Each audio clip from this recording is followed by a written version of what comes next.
Phil, are you ready? Jennifer, are you ready? Yes, thank you. Jennifer, ready? I'm ready. Thank you. Hi, everyone. I want to welcome you this evening to our work session discussing the Boswell Road.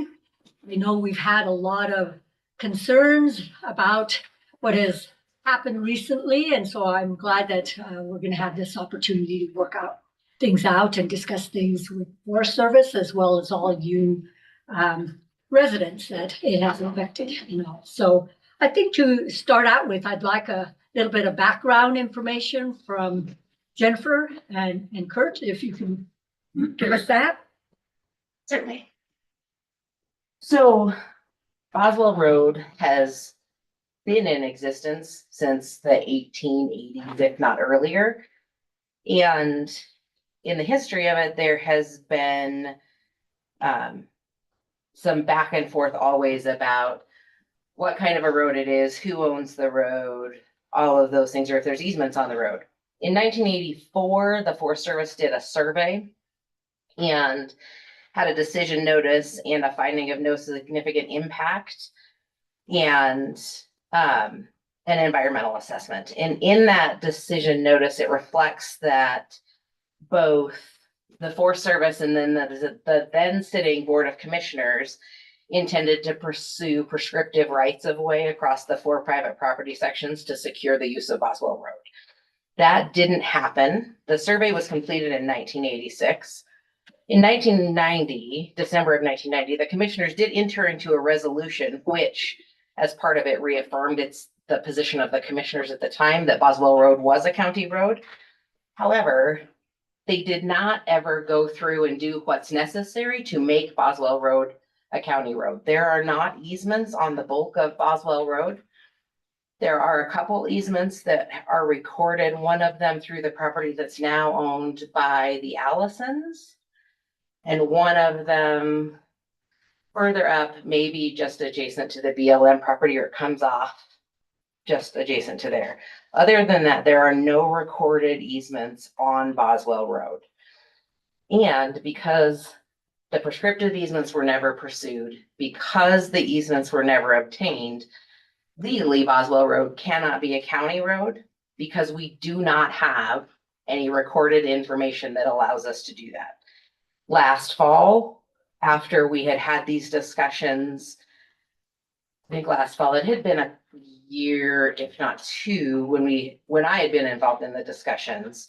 The commission entered into a resolution, which was resolution 2023-016, that outlined everything pretty much what I've laid out for you here, just saying the prescriptive easements were not done. Boswell Road cannot be a county road. And the decision of this board last fall was that we did not want to pursue prescriptive easements or do anything else that would be necessary, requesting voluntary easements to look at making Boswell Road a county road. That was with input from Road and Bridge. We had numerous discussions. We had numerous meetings. Pete was involved in a lot of those meetings. Jake Schneider, the county engineer, was involved in a lot of those meetings. So ultimately last fall, the decision of the board was that we were not going to take the steps necessary to make Boswell Road a county road. The reason the discussions started again prior to our resolution was we have had complaints from a landowner whose property Boswell Road intersects. And his complaint was the side-by-sides drive too fast. The road is very near to his house. He had asked about moving it in August of 2022. As a result of our meetings with the Forest Service, the general resolution was that the county engineer, Jake Schneider, and Rob Fisher with Road and Bridge went out and surveyed a center line for a new section of Boswell Road that would go outside of the fence line of the property owned by Gary Williams. It would be on Forest Service land. And I can't remember the distance. It's not very far. About 400 feet. Yeah. So they surveyed that center line, and then we were waiting for the Forest Service to get back to us to say, Yes, that's good. That survey of the center line was done after discussions with Frank. And there were other people who were in those discussions whose names I cannot remember right now. I'm sorry. But then the Forest Service came back and said, unless the county goes through and gets the easements and officially declares Boswell Road as a county road, the Forest Service cannot allow that road to be moved. So that's where we are. That's where we had the resolution last fall. And approximately, in looking at the links on Boswell Road, there's approximately 25% of the road that's on private property. And that includes the property that comes in from the east end through former Governor Mead's ranch. The other about 75% is owned by the Forest Service, the BLM, and the state. About 55% of it is on Forest Service land. The other problem with Boswell Road being a county road is that in two different sections, it dips into Colorado. So we can't have a county road for the entire length of Boswell Road because we can't have a county road that is in Colorado. Do you have any other questions for me in this minute? Terry? No? I do, Madam Chair. Could you go over what a prescriptive easement means? I know those words seem a little bit less onerous than they might end up being. Could you tell me what that looks like? So a prescriptive easement is where we, as the county, could go in and say, this road has been in existence since the 1880s. There were agreements between the Forest Service and the county. The Forest Service maintained Boswell Road. In turn, Road and Bridge maintained a Forest Service road up Harris Park Road. Yes. So there's been maintenance, there's been all of the things. The process to establish as a county road would be, we would have to get surveys. This 1984 survey, there's at least one section of the road that has been moved since that survey, or the 86, whatever year it is. So we would have to get the road, the sections of the road resurveyed. We could then approach the private property owners and ask if they would grant the easement.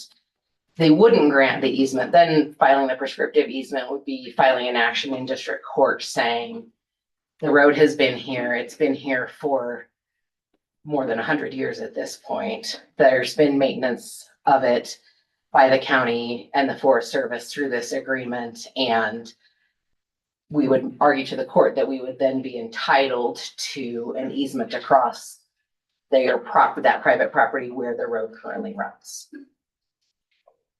Can't follow, Madam Chair. Yes. And there's no guarantee that you'll get a prescriptive easement.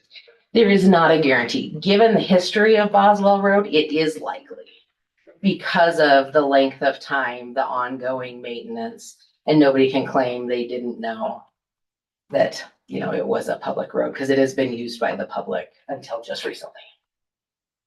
And the last one, Madam Chair. Yes. And about how long is that process from start to finish? Are we talking days, weeks, months, years? Likely months. If we were not able to work something out by the time we were able to get on the court docket, it would likely be months, if not a year or more. Excuse me, go ahead. Are there any expenses involved with that process? Yes, there would be the cost of the survey for each section of the road. And we don't have easements through the Forest Service section of the road. So I'm sure our Forest Service representatives can explain more clearly what would have to happen then, but I would assume we would also need some kind of an easement and a survey for the section of road that runs through Forest Service as well. Thanks, Jennifer. Without going to a prescriptive, how fast can they be done? If people were going to grant easements? Yes. So the decision would have to be made to reverse the resolution from last fall.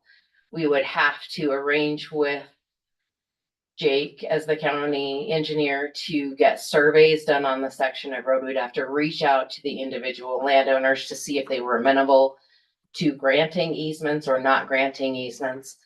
And then we would have to go through the road declaration process, which once all of the easements are in hand and recorded, then it's a matter of resolutions and publication. So it would still take several months, would be my guess. So Jennifer, in that process, would the road remain closed then right now? Unless the property owners chose to allow traffic on it. We would not have authority to require them to allow traffic on it until we had easements in hand and those easements were recorded. One more question, Yes. Chair. If the property owners were to place a gate anytime over those roads in the last 20 years, let's say, would the county have any legal standing to come open those gates? No, not unless we wanted to choose to pursue prescriptive easements, because there is nothing currently recorded that allows access. Thank you, Jennifer. You're welcome. Rob, do you have anything to add to that? Would you like to add to the history of this? Right now, I really don't have anything that I can add to that other than, we did have an MOU with the Forest Service on maintenance. Forest Service maintained Boswell, we maintained Harris Park. And, I do have some other ideas, but I think I just wait till. Okay. All right. Guess we'll hear from the Forest Service. Sure. Whoever I can wants to start speak us first. off. Okay. So Commissioners Gosar, Ibera, Jones, thanks for having us. This has already been really good. This is the whole point of this meeting, right? We're hoping to just have everyone in the same place at the same time, hearing the same information. So thank you for that. We're hopeful that we're able to share, information from the Forest Service perspective that, helps with this situation. So just for those of you in the room, my name's Aaron Voos. I work in public affairs here out of the Laramie office. Got a few other folks from the Forest Service here that you'll hear from. And so I'll go ahead and just let them introduce themselves really quick here. Afternoon, Russ Bacon, Forest Supervisor for the Medicine Bow and Route National Forests and Thunder Basin National Grasslands. Good afternoon, Frank Romero, District Ranger for the Laramie Ranger District. Good afternoon, Milton Stubbs. I'm the Deputy Forest Supervisor for the Medicine Bow Route National Forest and Thunder Basin National Forest.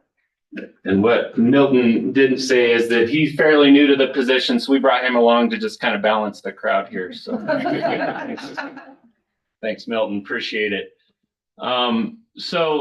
Typically, you all are pretty familiar with, giving me a call or an email or stopping by our office. We want to continue to encourage that.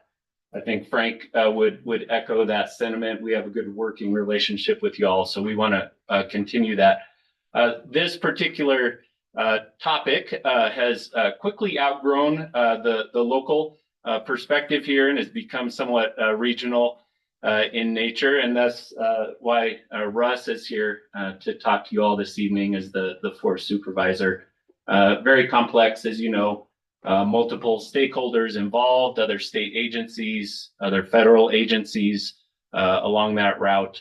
And so we're talking with a lot of different folks. Folks from our regional office are very interested in what's going on as well. So just to give you some perspective there. Additionally, and Russ can speak to this, as a federal agency, we have a lot of federal standards, guidelines, for all of our roads, right? So just outside of just the Medicine Bow National Forest. So hopefully he can help bring some perspective there to that. I sent, forget who it was, to Kayla earlier, some maps for reference. And so those are available to us. We weren't going to particularly reference any of them, but just in case we need to, as we discuss the topic, those are available, a couple different versions. And then I believe each of you received the decision memo that we signed last July 31st. So we might reference that at some point as well. With that, I think I'll go ahead and just turn it over to Russ here, and he can kind of give a little perspective, some additional Forest Service background. All right, well, Commissioners, first of all, thanks for having us. I just want to reiterate what Aaron just said, that a couple of things. One, as Jennifer so eloquently put it, this has been an issue for many of our predecessors, right? And I sure would love to be in a position to try to be part of solving this once and for all, rather than what appears to be a bit of a vicious cycle we're in of coming back around for well over 100 years, it seems. And so definitely we're just eager to try to roll up our sleeves and try to find some solutions. And I want to share a little bit of our perspective related to kind of how we've approached this issue over the years, and a little bit of background around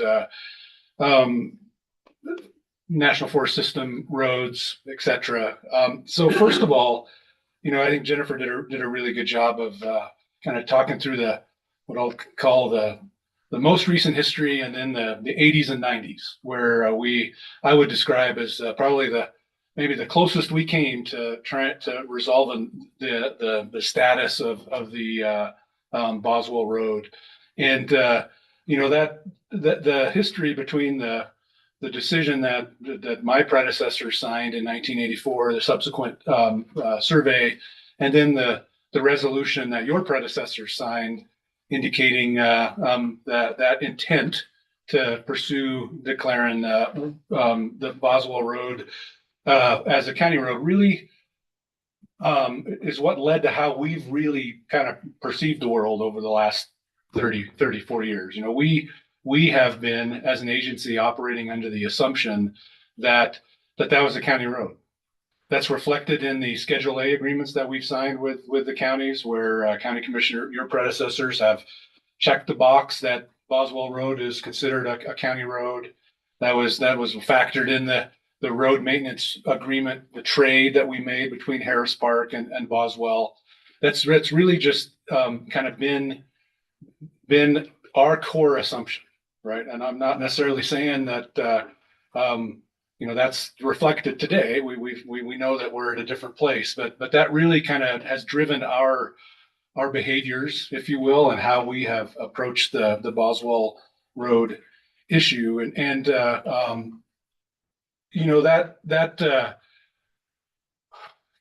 that then turned into these conversations that were alluded to in July, with the concerns about that Gary Williams shared in terms of the impacts to his private property from all the increased traffic. That's what led to us finalizing the decision to approve or facilitate the reroute around Gary Williams' property, all with this lens of our assumption that this was a county road. That's really kind of just been where we've been. I think in many cases we're as surprised as many others that the actions that needed to happen after the 1990 resolution didn't actually happen. Right, we weren't aware of that, and certainly creates some challenges moving forward. But just want to kind of reaffirm where we were at as an agency in terms of how we were perceiving the road. That's why if you look at our National Forest visitor map or our road system map, we did not indicate that the Boswell Road was a National Forest System road. We indicated that it was an other road that typically translates to some other jurisdiction besides ours.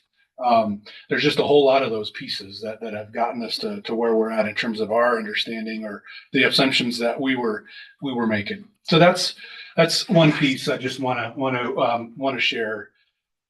Another key thing that I think is important, and this is all in terms of us getting to shared understanding of roles and responsibilities and how this all comes together. And I just want to talk a little bit about the role or purpose of National Forest System roads versus maybe other jurisdictions. It's really clear in our guiding code of federal regulations and our handbooks and manuals, all the stuff that, as Aaron mentioned, all of the sideboards that federal agencies like mine get to operate under, that the primary purpose for National Forest System roads is really for access to the national forest for the public and access to the multiple uses that are provided on national forest systems. And that translates to, it's really the National Forest System roads are tied to management of the national forest. They're not for some of the other purposes that often are found on the landscape that we oftentimes share. But we've got some pretty clear direction that we need to use that standard in terms of access to the multiple use activities on a national forest as our bar in terms of whether or not it kind of meets the definition of a national forest system road. So compare that to what and this is what I believe, right? I'm not going to tell you what your authority is. That's your job. But here's a little bit of context. I've been a district ranger and a forest supervisor for over the last 20 years in 5 Western states, including Utah, Idaho, Colorado, Wyoming, and some time in Montana as well. And I have been beat upside the head with by county commissioners in terms of their perception that public roads or roads even across national forests and the role that county plays is providing access for commercial enterprise, for private landowners, and this idea of that being a really clear role for county government. That was their position, and I heard that from county commissioners in Utah and Idaho and all others in terms of in a situation like this. And I'll just be really transparent. In this particular situation, this road that has been on the landscape since a long time ago. 1880, 1870 is a long time. I guarantee I would have had three county commissioners suing me for prescriptive rights across national forests, and their case would have been, this has been a public road since 1870 or whatever. This is absolutely a county road. And I'll just be honest, that's the lens that I have in terms of the perspective that I've dealt with the county commissioners all across the West. So we find ourselves in a rather unique situation, or at least I find myself in a rather unique situation in terms of just a different perspective, right? But another really key point with this that I want to make is, and it's back to the use of national forest system roads. So we receive funding from Congress to maintain our roads, and that's tied to the operation and maintenance of our roads to facilitate use and enjoyment of those national forest system lands. We don't receive federal gas tax funding. We don't receive property tax funding. And I think that's an important distinction in terms of kind of for lack of a better term, the lanes we find ourselves in terms of the purpose of these kinds of roads. So I just wanted to share at least our perspective in terms of, in many cases, the Boswell Road, even though there is certainly, I think you said 55% of the road is on national forest system lands. In many cases, the need for that road from our perspective is rather low priority in terms of management of national forests. And especially when you consider the fact that we don't have any kind of a developed recreation program there. There is not a large need for active veg management in part of that country that road accesses. There's just not a lot of compelling reasons for that entire route to be a national forest system road. That's my perspective. And so as I think about the current situation, or kind of some of the paths forward, what I would suggest is, we sit in the kind of the current situation, purgatory for a lot of folks in terms of really lack of clarity for private land access, as well as just general access for the public to some of that part of the world.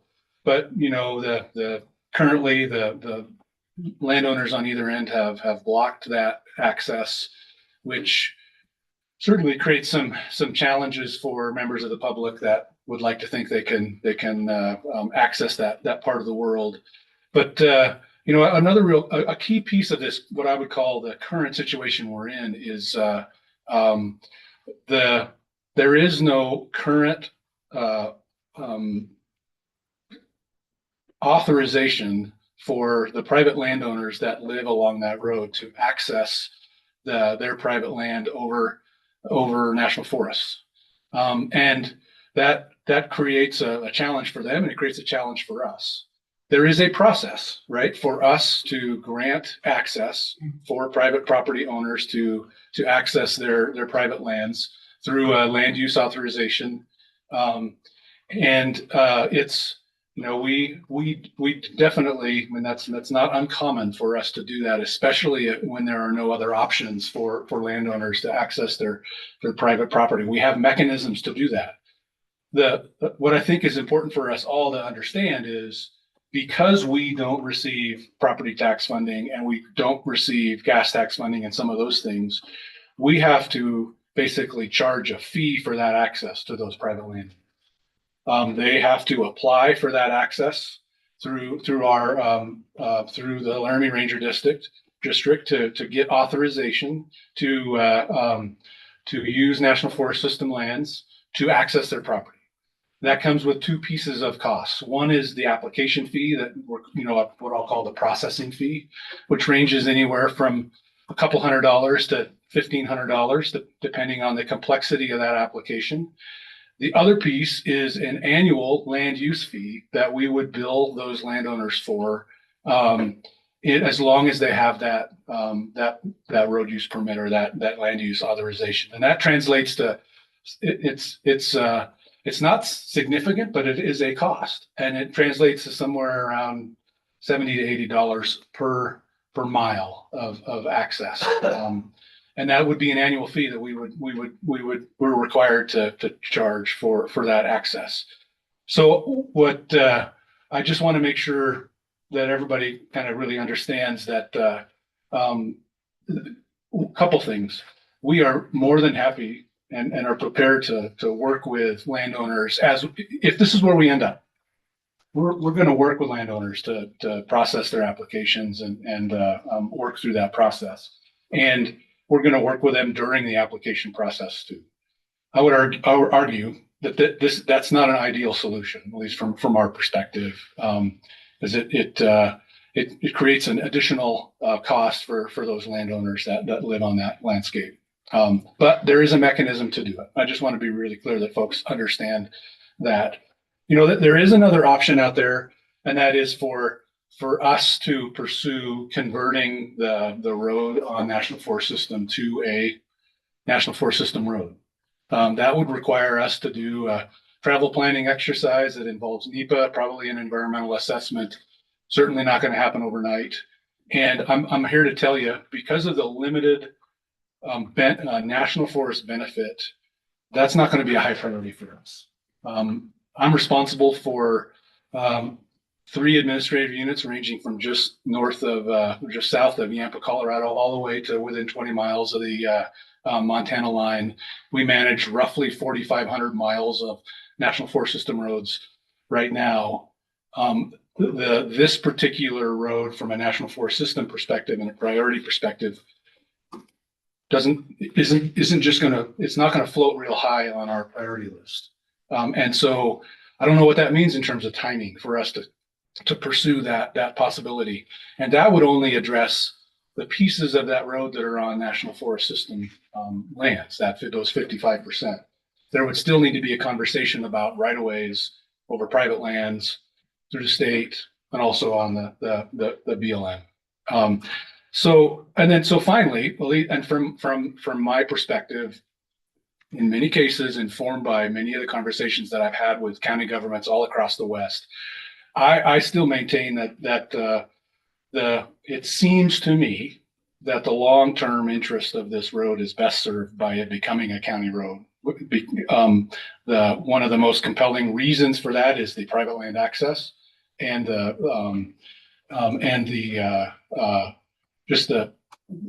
that's one of the really driving needs for that road right now.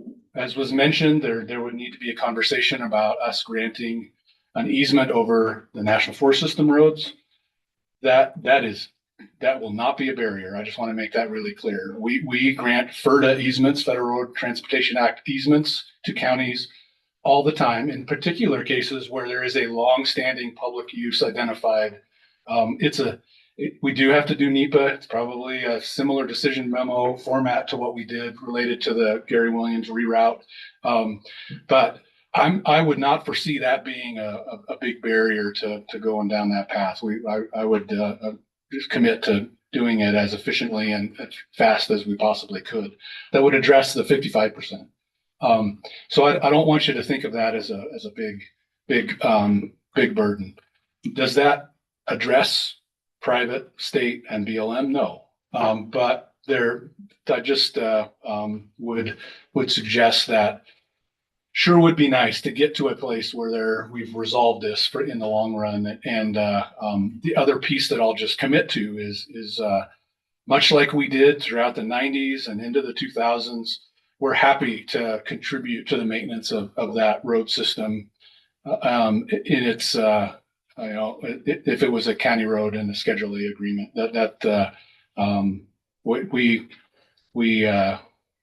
that's certainly within our wheelhouse to contribute that. At least have a conversation around that share. So that's really what I wanted to share with you all today in terms of kind of our perspective, and I'll just say I think all of us would love to stop talking about this, right? And try to get to some sense of closure. And we are certainly committed to trying to find a solution that works for everybody.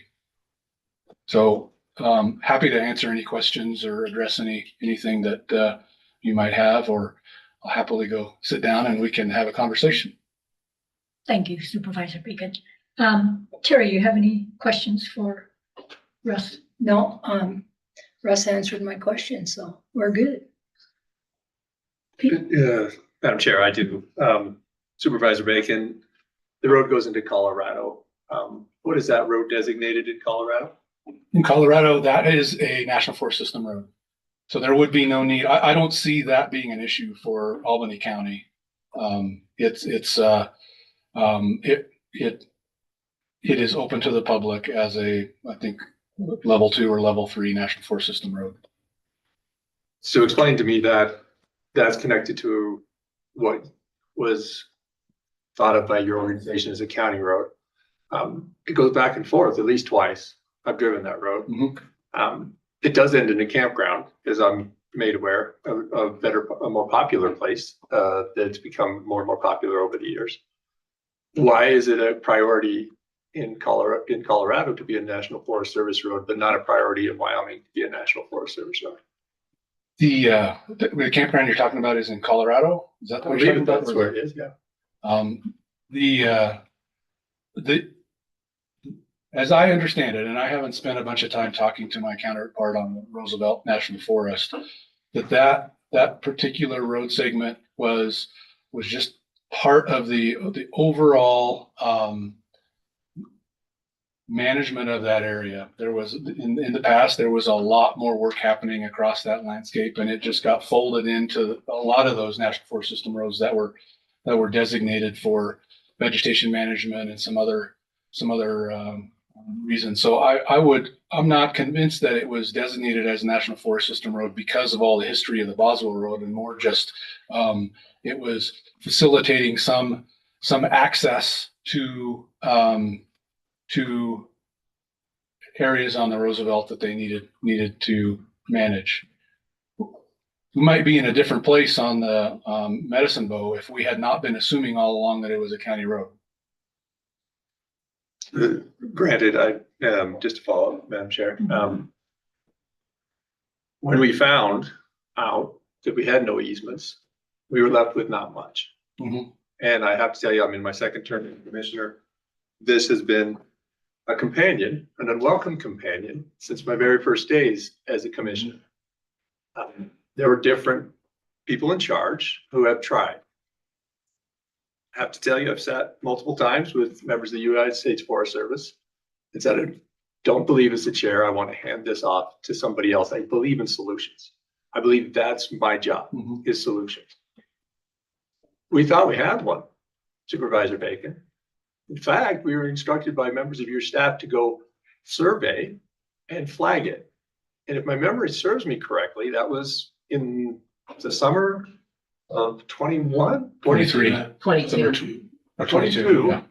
Mhm. We've heard nothing. And I call and send emails repeatedly. Hey, the snow's gonna start flying. When do we get access to do the road? We were even gonna do the road, if I remember correctly, and grade it. So we surveyed it, center lined it, and heard nothing. You're talking about the reroute piece? The reroute. And then in the 2023 decision we were made aware of, I was made aware of just recently.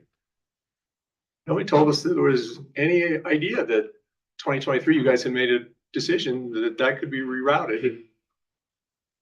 So I'm wondering, right, like, there are members of the United States Forest Service who understood my perspective that if we could not come to a solution in 2 years after having 30 some years, maybe it was time for us to just step out and let the people who own the land along that road, Forest Service and the private landowners, come to some arrangement.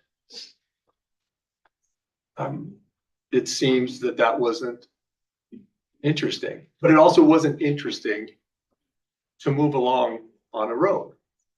So I feel completely frustrated as I sit here. Right? There are members of the U.S. Forest Service who are sitting here today who knew my perspective when I became chair, that this should not be handed off to the next commission. We made repeated efforts and meetings in the United States Forest Service buildings to make that happen. There were guarantees for us that were never acted upon. And then I come to find that the first time I hear about a July decision, 2023, is in May of 2024. I don't know, help me square the partnership and why I should feel like this is a good partnership. You know, you ask an interesting question because as far as I am aware, we communicated the decision when I signed it in July of last year. And trust me, Commissioner, Frank has kept me up to speed in terms of the county's position and your position throughout this whole exercise. The reroute decision came out of that. So a lot of those conversations. So we feel like we did meet the expectations from a partnership standpoint to facilitate the reroute of that particular piece of road around that private property. If emails got cross purposes or they didn't end up in the right place, I know we've had some technical issues with emails, but I feel like we communicated the status of where we were at in a fairly timely manner when we signed that decision. That's what I feel. It doesn't mean that I'm arguing that you feel differently. I just want you to understand that I feel like we met the terms of the ask in terms of helping to facilitate that reroute around that particular piece of property. Did it go as fast as we would have liked? NEPA never does, right? When you're talking about having to do resource surveys and all of that fun stuff, but we were able to work through that over the course of the winter and land that decision within a year. Madam Chair, can I follow up? Yes. So we were under the impression that it was an exclusion, that this reroute was going to be under an exclusion that didn't require NEPA. But that's how I left the conversation. I'm not sure anybody told me that that had changed at any point after summer of 22. It's kind of surprising. Wouldn't you be a little surprised if you were me sitting here listening to this going, well, we were told that there was an exclusion and now there had to be a NEPA process. Surprise. Commissioner, that's a common misunderstanding in terms of what a categorical exclusion is. That's what we're talking about. What nothing is excluded from the NEPA process. What is excluded is the level of documentation. A categorical exclusion is a NEPA decision that basically there are certain categories that limits or reduces the amount of documentation we have to do. Rather than do an environmental assessment and a subsequent decision notice like we did in 1986 or 84, whenever that was, we were able to use a category of CE, categorical exclusion, that limits the amount of documentation. But it's always NEPA. There's always a NEPA decision associated with it. There's just different levels of documentation. Oftentimes when people hear exclusion, many of our own internal folks sometimes jump to that understanding too, that a categorical exclusion is excluding something from a NEPA process. That's not the case. It's just excluding the process from a higher level of documentation. It would have been wonderful to know because we had crews out there in a week. It's time flagging it and surveying it and making it ready to go. So I'm wondering if that work probably needs to be redone if we're somehow a solution reached. We deliver services in Albany County, all in public health, library, roads, detention center, sheriff's deputies, $328 a person. We're not long Right. I on understand. fund tickets. And so I hear your understanding about roads. We got plenty of roads too, and we don't have enough people to maintain. So just the background. There was, in my understanding, I wasn't here for this or for that there was a washout in a section of the road through some culverts some time ago. Did the county take care of that, or who took care of that? Do you remember? How long is some time ago? The county took care of it. It's probably been like in there. I started with in 20s. I'm sure it's probably about 15 years ago. Yeah, so I just wanted to There's a culvert across Boswell. Yeah. So it's not just a simple road that we're talking about. Oh, sure. I Yeah, understand and that. so there is cost associated to the county. And we, excuse me. Go ahead. We do get quite a few calls on town guards, maintenance, cleaning. Which becomes another issue, trying to get up there because we have, but I mean, as you guys do, lots of roads to maintain with very few people. Where everybody's cattle guard is the one that needs cleaning first. So it's not a simple, hey, you just do it and forget about it. You guys have a few properties out there, the county residents, and you'll be fine. I've driven that road. Mr. Williams has a legitimate concern, if you ask me.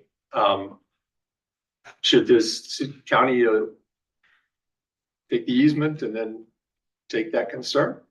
I'm not sure, right? That's why it was so important for us. And I'm just trying to give you background of where we were coming from, and why this shouldn't be a surprise to you, because I made it very clear that I didn't feel we should hand this off to the next commission. I felt it unfun to be handed by previous commissions. And I felt we needed a solution for the people of Albany County and the U.S. Forest Service and the Albany County Commission. That was communicated. And you're only going to be chair for 2 years here that you can guarantee. That's why we took the action we took in November, December of 2023. Would have been nice to know that in July of 2023, you guys had allowed it to go forward, and then we might have had a different conversation. But as we sat in November of 2023, we thought we're going to either prescriptive easement to Mr. Williams's property and other properties, or we're just going to get out of the way since we don't have any land on either side. This was my thinking. I can't imagine what the other people will speak for themselves. Or we can just let the two entities that are owners of property on either side figure it out, because it hadn't proven that the county being in the middle had been useful. So that's my thinking on it. Any questions or I think this can be worked out. And, I think that, the county needs to rescind their, the resolution that we abandon the road. We need to reinstate Boswell as a county road so that there is some sort of ownership held to this road instead of having it be a never, never land. We need to move not only at Gary Williams, but we need to move the road off of Mars's. I have talked to all of the entities as far as access, and as of today, everyone verbally agrees to access with the exception of Rails to Trails. I have calls in to Rails to Trails and have not received an answer back, which maybe you guys might be able to help a little bit with. And when the route work is completed, that the county, according to state statutes, can turn this into a private road with access to the public. And that way the Forest Service can never close the road, the county can't close the road, and people that have grazing allotments in Colorado can get to their grazing allotment. And we're done with the road's there, and life can go on with everybody. Okay. Not to beat a dead horse, Supervisor Bacon, but I too was very disappointed that your understanding is that we had gotten this decision memo. What is your understanding of who it was sent to? Aside from us, because we didn't get it until Aaron sent it to us last week. So it's total new news to us, which would have made a difference previously. But what is your understanding as of who it was sent to? As I understand it, it was sent to the chairman after we signed it. That was my understanding. I'm not saying that something didn't happen, but that's the assumption I'd been making all along. So it was just, your understanding was just to the chairman of the commission, no other entity, no private landowners? Well, we would have posted it on our public website. I mean, that's a requirement of any decision. So it was available to the public, but you know, as I understood the situation, you know, the primary transaction was happening between us and Albany County, right? This facilitating the ability to reroute that. And so that, you know, that was certainly what I was focused on. I didn't personally send it. But the assumption was that it had been sent. So if that is not the case, then I can understand now why we're all pulling our hair out. Any other questions for Supervisor Bacon? I don't. If somebody else says they don't want the road coming through their land, and we don't have easements on it, obviously it appears like we don't have any easements. Jennifer, is that correct? We have no easements. Correct. What's the process to move the road again? Because unlike Terry, I'm not interested in forcing people to give land that we didn't have easements on through the courts and take it from them. Chairman, that was incorrect. I have no interest in forcing anyone to do anything. This is all volunteer. Okay. Should they not want to? I just want to do this once and for all, right? I don't want to do this one property. Sure. 2 years later, another property, 2 years later, another property, right? Have you guys thought at all about the United States Forest Service, thought about and met with all the different property owners and say, can they have an easement? Can they not have an easement? Because really you guys control it, right? Because if they tell us you can't have an easement, we go to court. If they tell you they can't have it, they're not likely to give an easement. You can reroute the road, right? Through exclusions like you did what was being proposed around the Williams property. What I would say is the action we took to reroute around the Williams property was to provide access to the county to have a linear right of way basically on that center line that was surveyed. That action was not to designate it as a National Forest System road. It was to facilitate the county realigning the road off of private land. That's, that would be the assumption moving forward for other situations. That would be our preference, at least. There's another realignment need around other private property. That would be a similar process. Well, my assumption, as I said on the meetings, was we would help. Had no business in that road work. We would do it as a good partner, and then it would be a National Park Service road to match up with the National Park Service road on the other side of the border that road attaches. I guess we were operating with different ideas, and so often communication is the key. But I think this is maybe hopefully sends the light on why we did what we did. And that was not an unknown discussion. That discussion had been had at least a year and a half previous. That there was no solution. We were unable to go except through the courts to find a solution. And that if the National U.S. Forest Service was unable to get the road done, what were we left with? I guess it would just be left to you all to have the ability to do it. So, and that's why we flagged it. And that's why we flagged it, federalized it in a week or two of the last meeting. So, thank you. Appreciate it. Thank you. Anything else, Terry? Yes, Sue. Thank you, Chairman. I think we're at a point now where we have to stop crying about the past. We're here today and we need to move forward with this. And like I explained, I believe there's a path forward that everybody turns out win-win on, and we need to get our nose to the grindstone and discuss it. Rob, at whatever point, can talk a little bit about the adjustments on the road.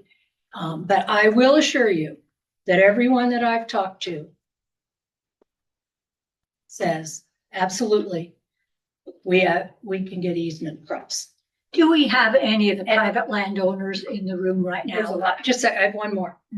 In the idea that I have, we would not go across any BLM, which is like a godsend that we don't have to worry about trying to get access across them. And we would not go all the way through to the Boswell Ranch. We only go partway, allowing the owners of a grazing allotment to be able to get to their grazing allotment. And a lot of that is just left nice kind of wilderness country in there. And which it's to how you feel about a lot of that area. And I think that works well for everyone. Commissioner Jones, I think just one thing I would share. I don't know that I'd use the word wilderness. Well, you're right. That comes with a whole lot of A lot of paperwork. a lot of triggers for a lot of Yeah, folks. But I will stand corrected. Madam Chairman, if no other questions, I'm happy to sit down and available for anything else that comes up. Thank you. Thank you. I asked if there were any private property owners on the Boswell Road that this affects who would like to come forward. Please. My name is Rick Allison. We own the property that borders, it's right on the border of Colorado. And we actually have an easement that was granted in 1976 to the National Forest Service. An easement across the property that nobody seems to have. It was, I've got it, it's recorded. And so it's been a National Forest Service road. Otherwise, the access wouldn't have been granted to the National Forest Service. One of the questions to all the landowners have is liability on roads. You know, if it's a county road, who's liable? You know, when something happens on that road, or if it's a Forest Service road, who's liable for it to go across your property? which that's with the Boswell Ranch. That's a big one. He's nervous about, anything that will happen on there. Who's going to take the responsibility for it? As all of us do. But I really don't have a problem with, granting access.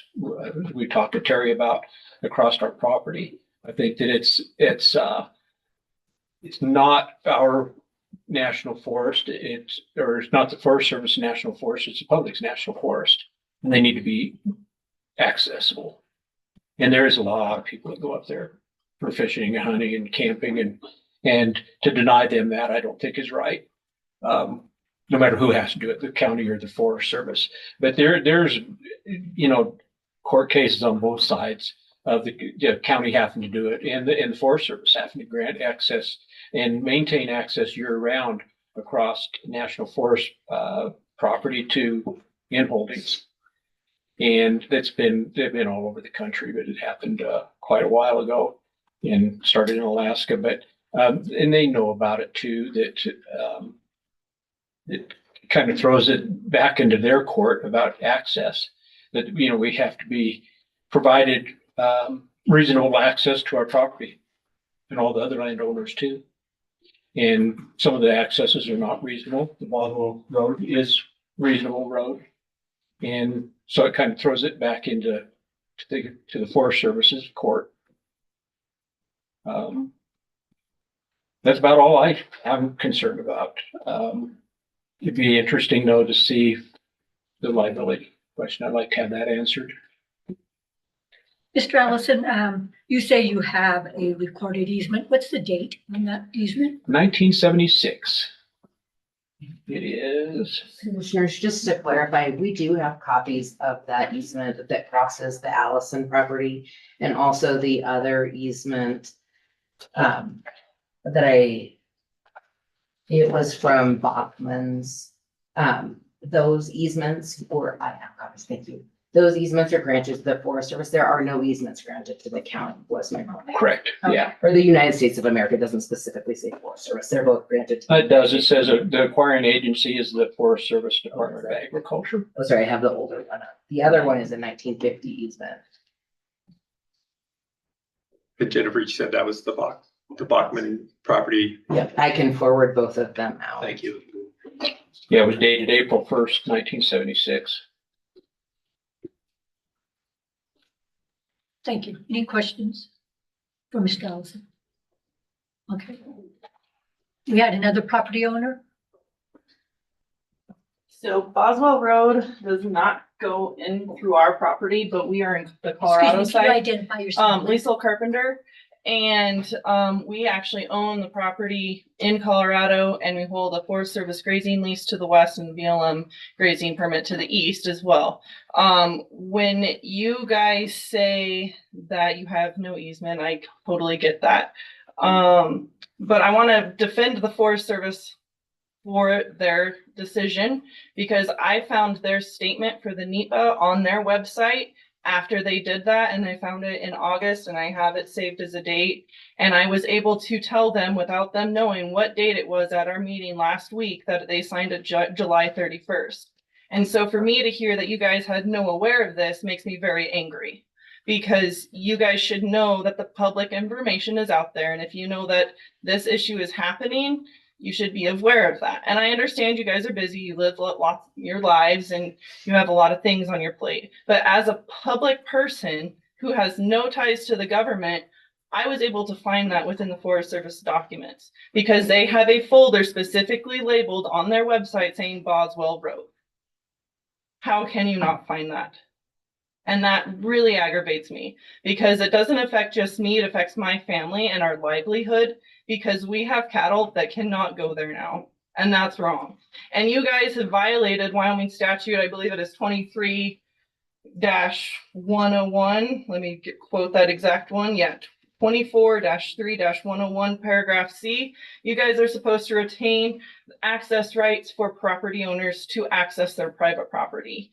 And you guys have not done that. And we were not even made aware that Boswell Road was no longer a county road until we had a meeting with the Colorado Forest Service, so we deal with Roosevelt, not Medicine Bow. We had a meeting in February finalizing that this happened, and this makes me very mad because we depend on this property. It's our life. It's my children's life. And the lack of transparency aggravates me. And so I want you to understand that your decision doesn't just affect all these property owners, it affects so many. And I just want you to realize that I understand you can say you didn't get the email. I get that. You get a lot of emails. I understand it's hard, but there's also the ability to go to the Forest Service's website and do your due diligence and look at it, because that's what they do. They have that there for the public to see what's going on, because that's how the Forest Service operates. They are a public entity. We are aware to know what's going on. And that makes me so mad, because you don't understand what you are making my husband and I forced to put this decision into our hands and make our children have to possibly suffer the repercussions because of you guys and what you decided to do last September. And so I understand where your guys' hands are tied because of this huge legal doctrine, but my family has been up there the longest along Boswell Road.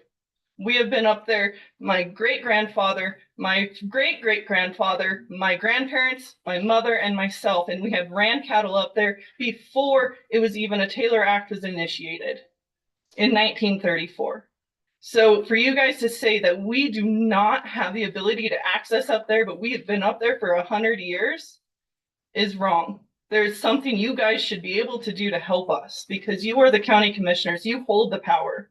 The Forest Service is held by the federal government. You guys are local government. You have the ability to use your local powers and do what's right. And I am sorry that you guys had to deal with this, and it's not your mess and its predecessors' messes. I get that. But have a heart. Have a heart for these property owners. Have a heart for us. Because I understand you have red tape here, red tape there, but it's us that's affected. And I want you to realize that and have a face over here and here about who it's affecting, and not just the public too, because it's very ingrained for the public to not be able to access that property. They're public lands, and that's wrong. But you guys, you have the power. None of us do. You guys do, and you need to make the right decision. Please. Thank you, Mrs. Carpenter. Any questions or Commissioners, Yeah, right please. on. I would just like to clarify, the decision memo still requires that we could move the road after we had obtained all of the easements. It doesn't let us move the road without doing all of that. It requires that all of that process happens, which is what at least what my understanding was when we did the resolution and when we talked about the resolution, was that we had general, at least way back then, understanding that we could do it if we acquired all the easements and made Boswell Road a county road. And unless I'm reading the decision memo incorrectly, that is what the decision memo says. understood? And Madam Chair, I just have to push back a bit, right? The county has zero easements. Mhm. Zero easements. It's been stated today that there's at least 2 by the United States Forest Service. So for the county to make this a road, we have to get the 2 from the United States Forest Service and the other easements. So it is not as straightforward, and I feel for you, Ms. Carpenter. I have to tell you, there were members of the Forest Service who understood that we were looking for a solution. We flagged the road. We surveyed the road.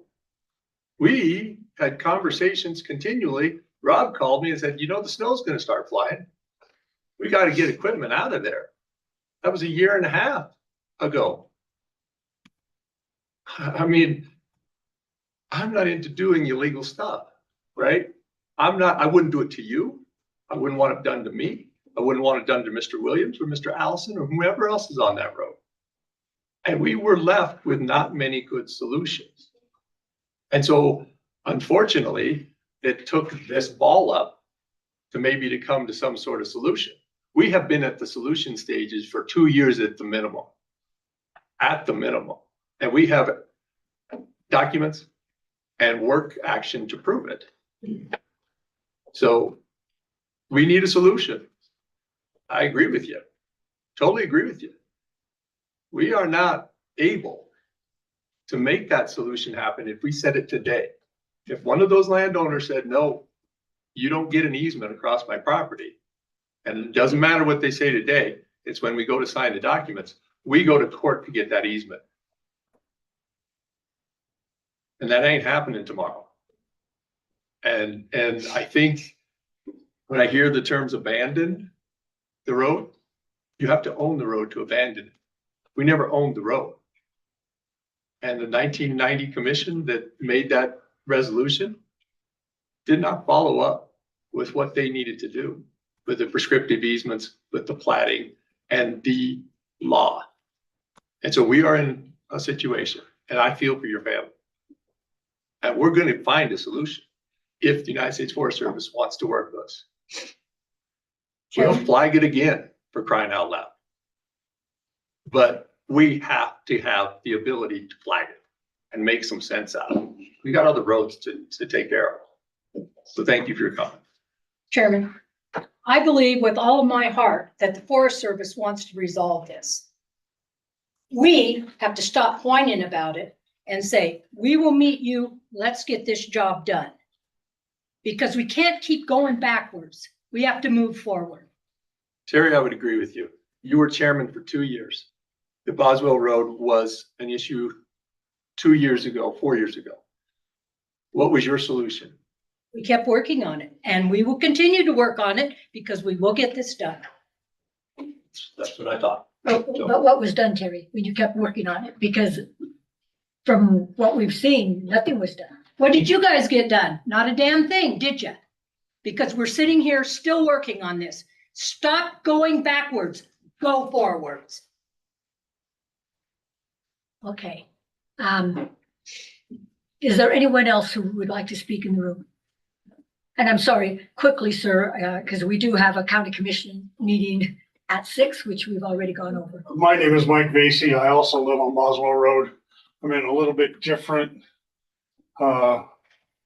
place than some of the others because I'm also landlocked by private owners around me.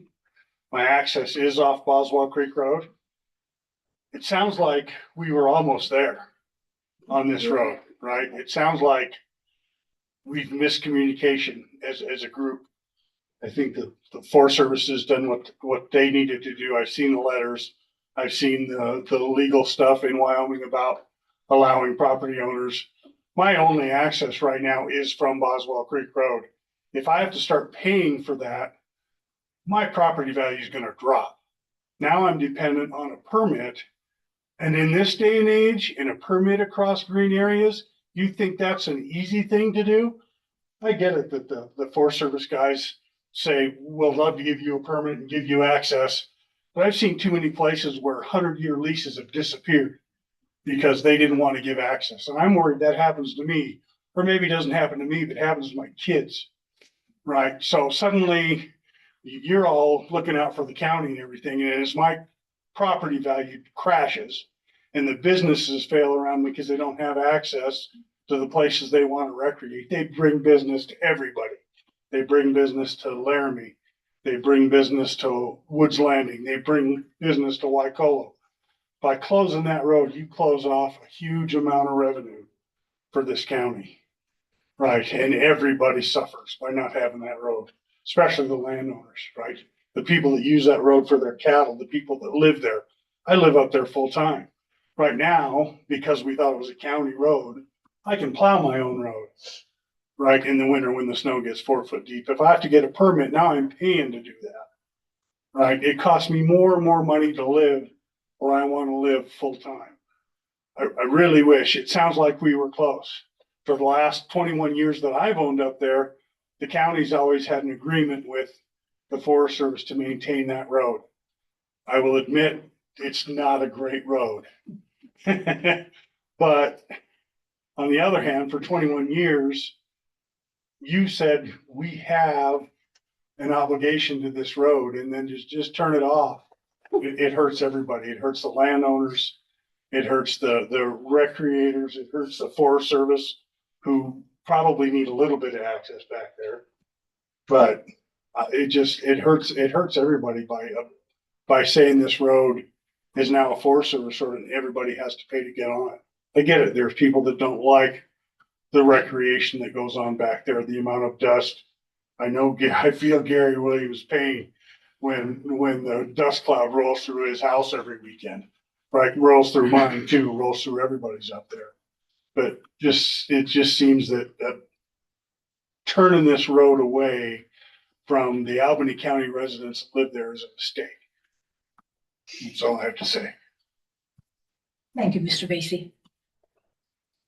Sir, Thanks. My name's Tony Lewis and I live, right off Boswell Road.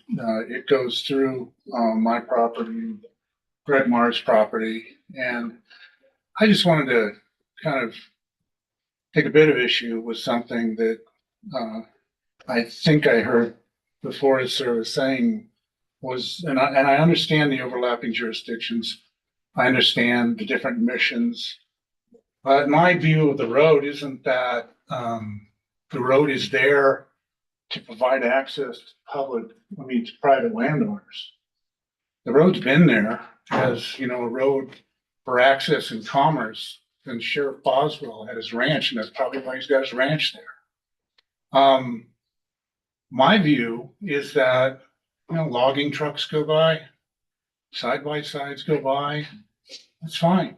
I don't want to be the one to cut them off of all that access to that beautiful land. I mean, it's great back there.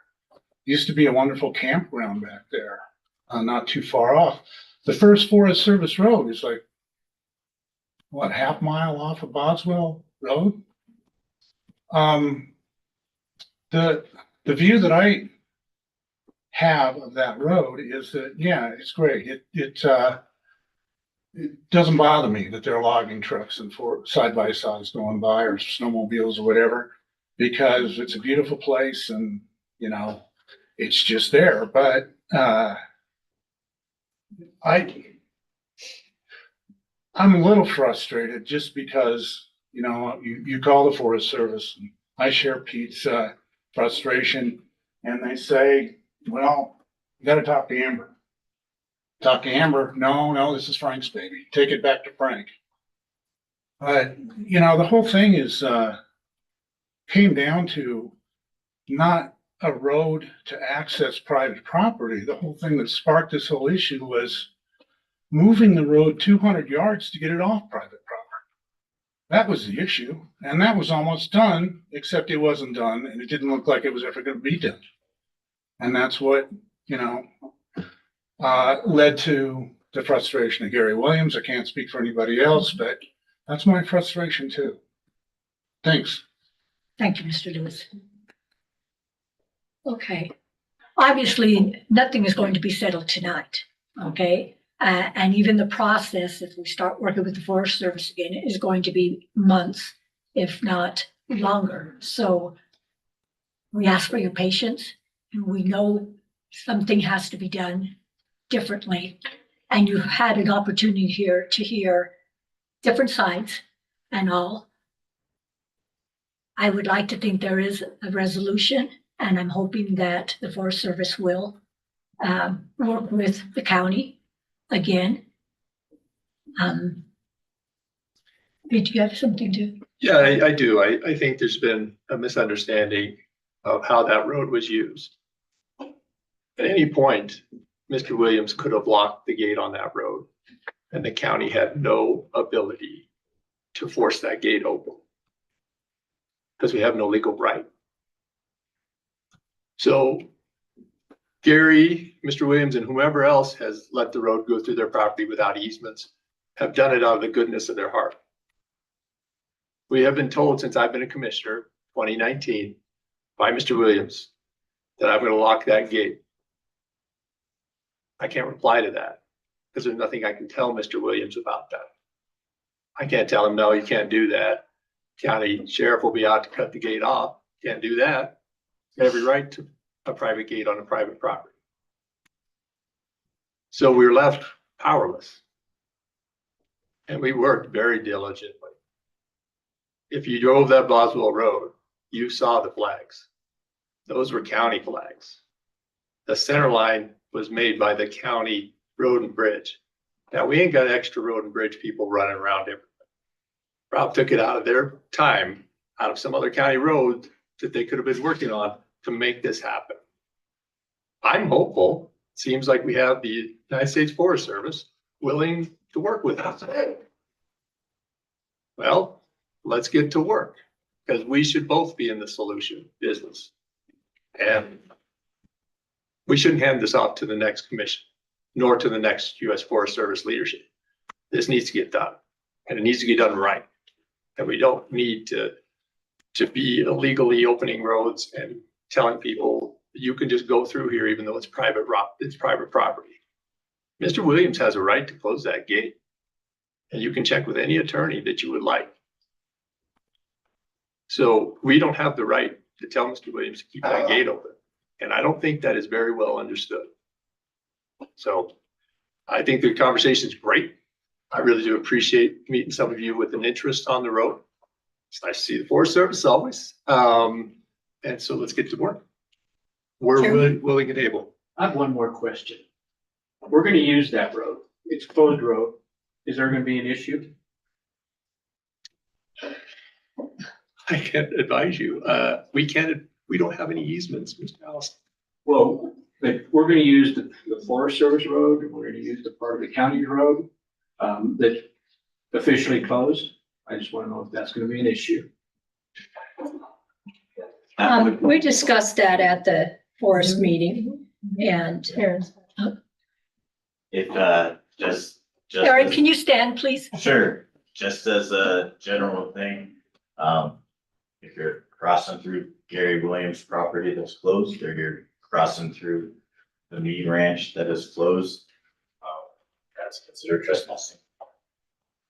but I'm gonna make a comment on that, Aaron, because we've all talked with Gary. Yeah. And you're not talking about Gary's piece of land. No, I'm talking about the And he's county. not talking about the Boswell, because nobody's going to pass Boswell. As long as you're not crossing private property, then it's not considered trespassing.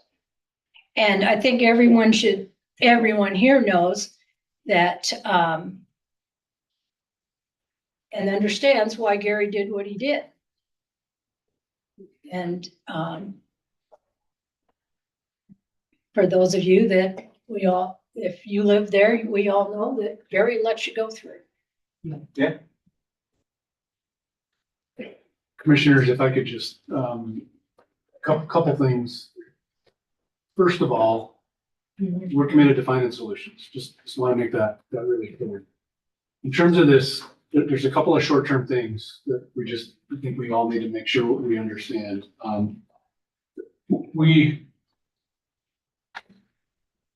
We are not interested in making things worse on that landscape, in terms of, cracking down on accessing national forest and things like that. That would be, use my word, that would be really silly, right? And it certainly would not be part of looking for solutions. We do feel an obligation to not put people in a difficult place when they show up and run into a gate. So we do intend to put up some temporary signs as you come off the highway, as well as if we can access it as you come out of Colorado, indicating that it's not a through road and that there is no public access. We feel like we owe that to the private landowners to not put somebody in a point of having to make a bad decision, pulling a big long fifth wheel when they feel like they've got a trespass. And so we intend to try to get those temporary signs up before the Memorial Day weekend this weekend, just in an effort to try to eliminate some of the conflict that may occur in terms of private land access. And I just want to reiterate that the Boswell Road is not a National Forest System road. Apparently, it's not a county road either. We're going to continue to work with landowners to provide access to their private land.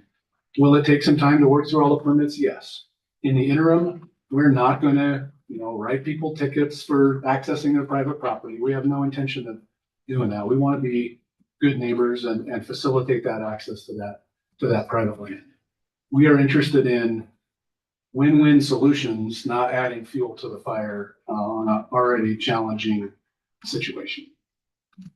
Russ, what about Liesel in getting her cattle down to her land?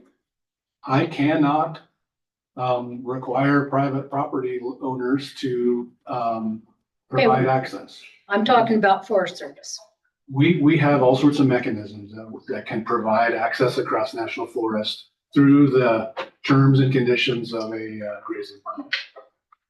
So will you talk to her and see that that gets done? Okay, because I know that she can get across the private properties. Thank you. And Madam Chair, just the last comment. I appreciate everybody from the Forest Service being here. This is not an easy topic. However, I do have to correct Supervisor Bacon, what you said. The part of Roswell Road in Wyoming is not a National Forest Service road. The part of the Roswell Road in Colorado is a Yes. Forest Service road. That needs to be understood. And because it starts to frame why people make decisions up here the way they do. Should it become a county road, it will be county road, National Forest Service road in Colorado, back to an Albany County road in Wyoming, back to a National Forest Service road. And that's probably those dips. How far would that be? A half a mile? Would that be where it goes into Colorado, comes in Wyoming, goes into Colorado? Oh, I think it's about a mile. So it'd have two different changes in a mile. Well, actually, there's 3 beyond that. And it's a lot narrower dip. So that gives you the background. And I think if you have any other questions, please email us and we will send it to our attorneys who have a better idea if it's a legal opinion. I'm not a lawyer, so thank you, Madam Chair. Yeah. Thank you, everyone. I'm sorry that we have to cut it short at this point. We do have a county commission meeting that we're late for, and there are people online to attend that. So thank you very much. Oh, that's yours.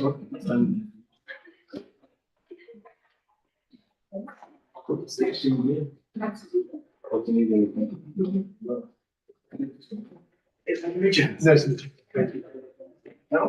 Mr. Stone, very nice to meet you. You as well.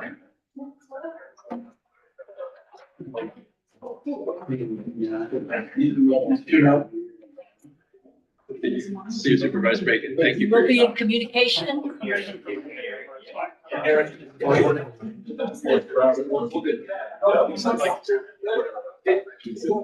So next question is gonna be most Gary's.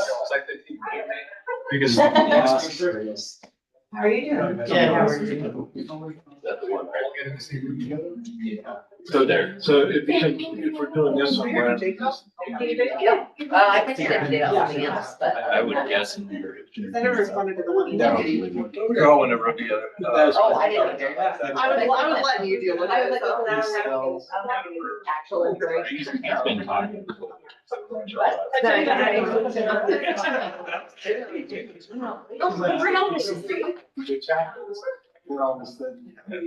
And I don't know where. How are you? You're tiniest baby. He's good, the 3-year-old. Thank you. John and Mike, I am telling you, Grace works for you all the time. It's good for you. Well, and it's yours. Last Monday. And they couldn't find what Good stuff. it was. And then I took him to the. Oh, no, I got it. And really luck. We just think And, it there was no, they were gonna. and then Thursday, we noticed.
In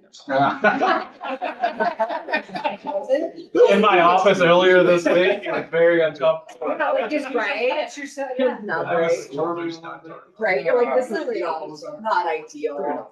Yeah, just one side. So. I'm it'll good get thing you had a worse helmet before it on, gets though. better. Yeah, Jeez. yeah.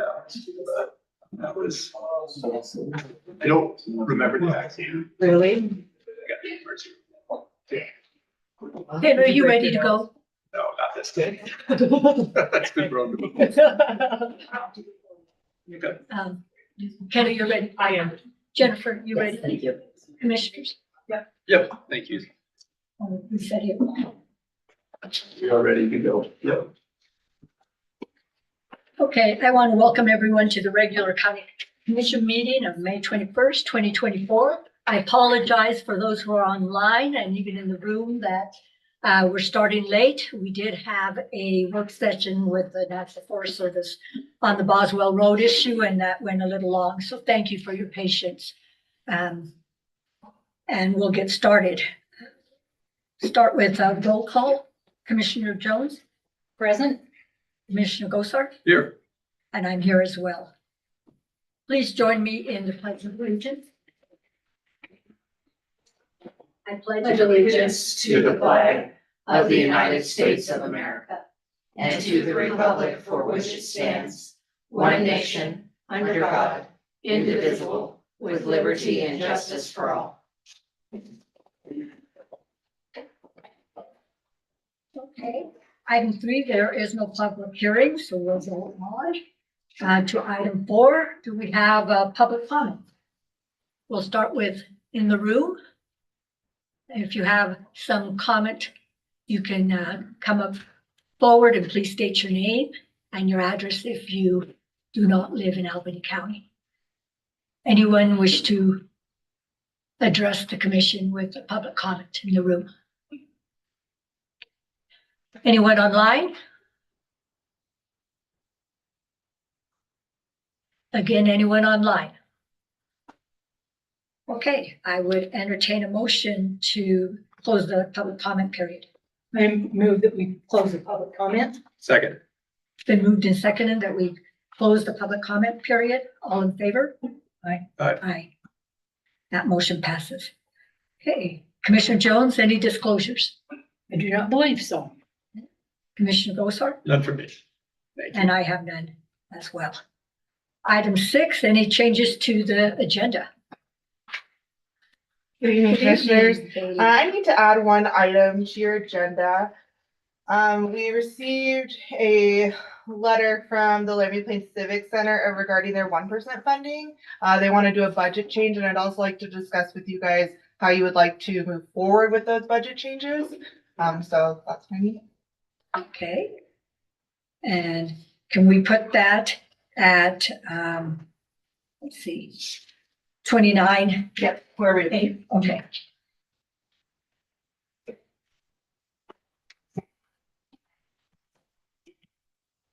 Good evening again, Jennifer? Commissioners. Mhm. I also need to add an item. I gave you a copy before the meeting started. It is, I'm requesting approval for a First Amendment to our agreement with Inman Roofing for replacing the roof on the courthouse. We need to extend the deadline. Only because they're scheduled to be done, the contract expires May 31st. They're hoping that with the weather, they can still get done, but they are uncertain. And so we need to extend it this evening before it expires. So we won't have another meeting before it expires. So we've requested an extension through June 30th with the intention still that they will get it done as quickly as possible, weather permitting. Okay, and we'll put that down as 29B. Perfect, thank you.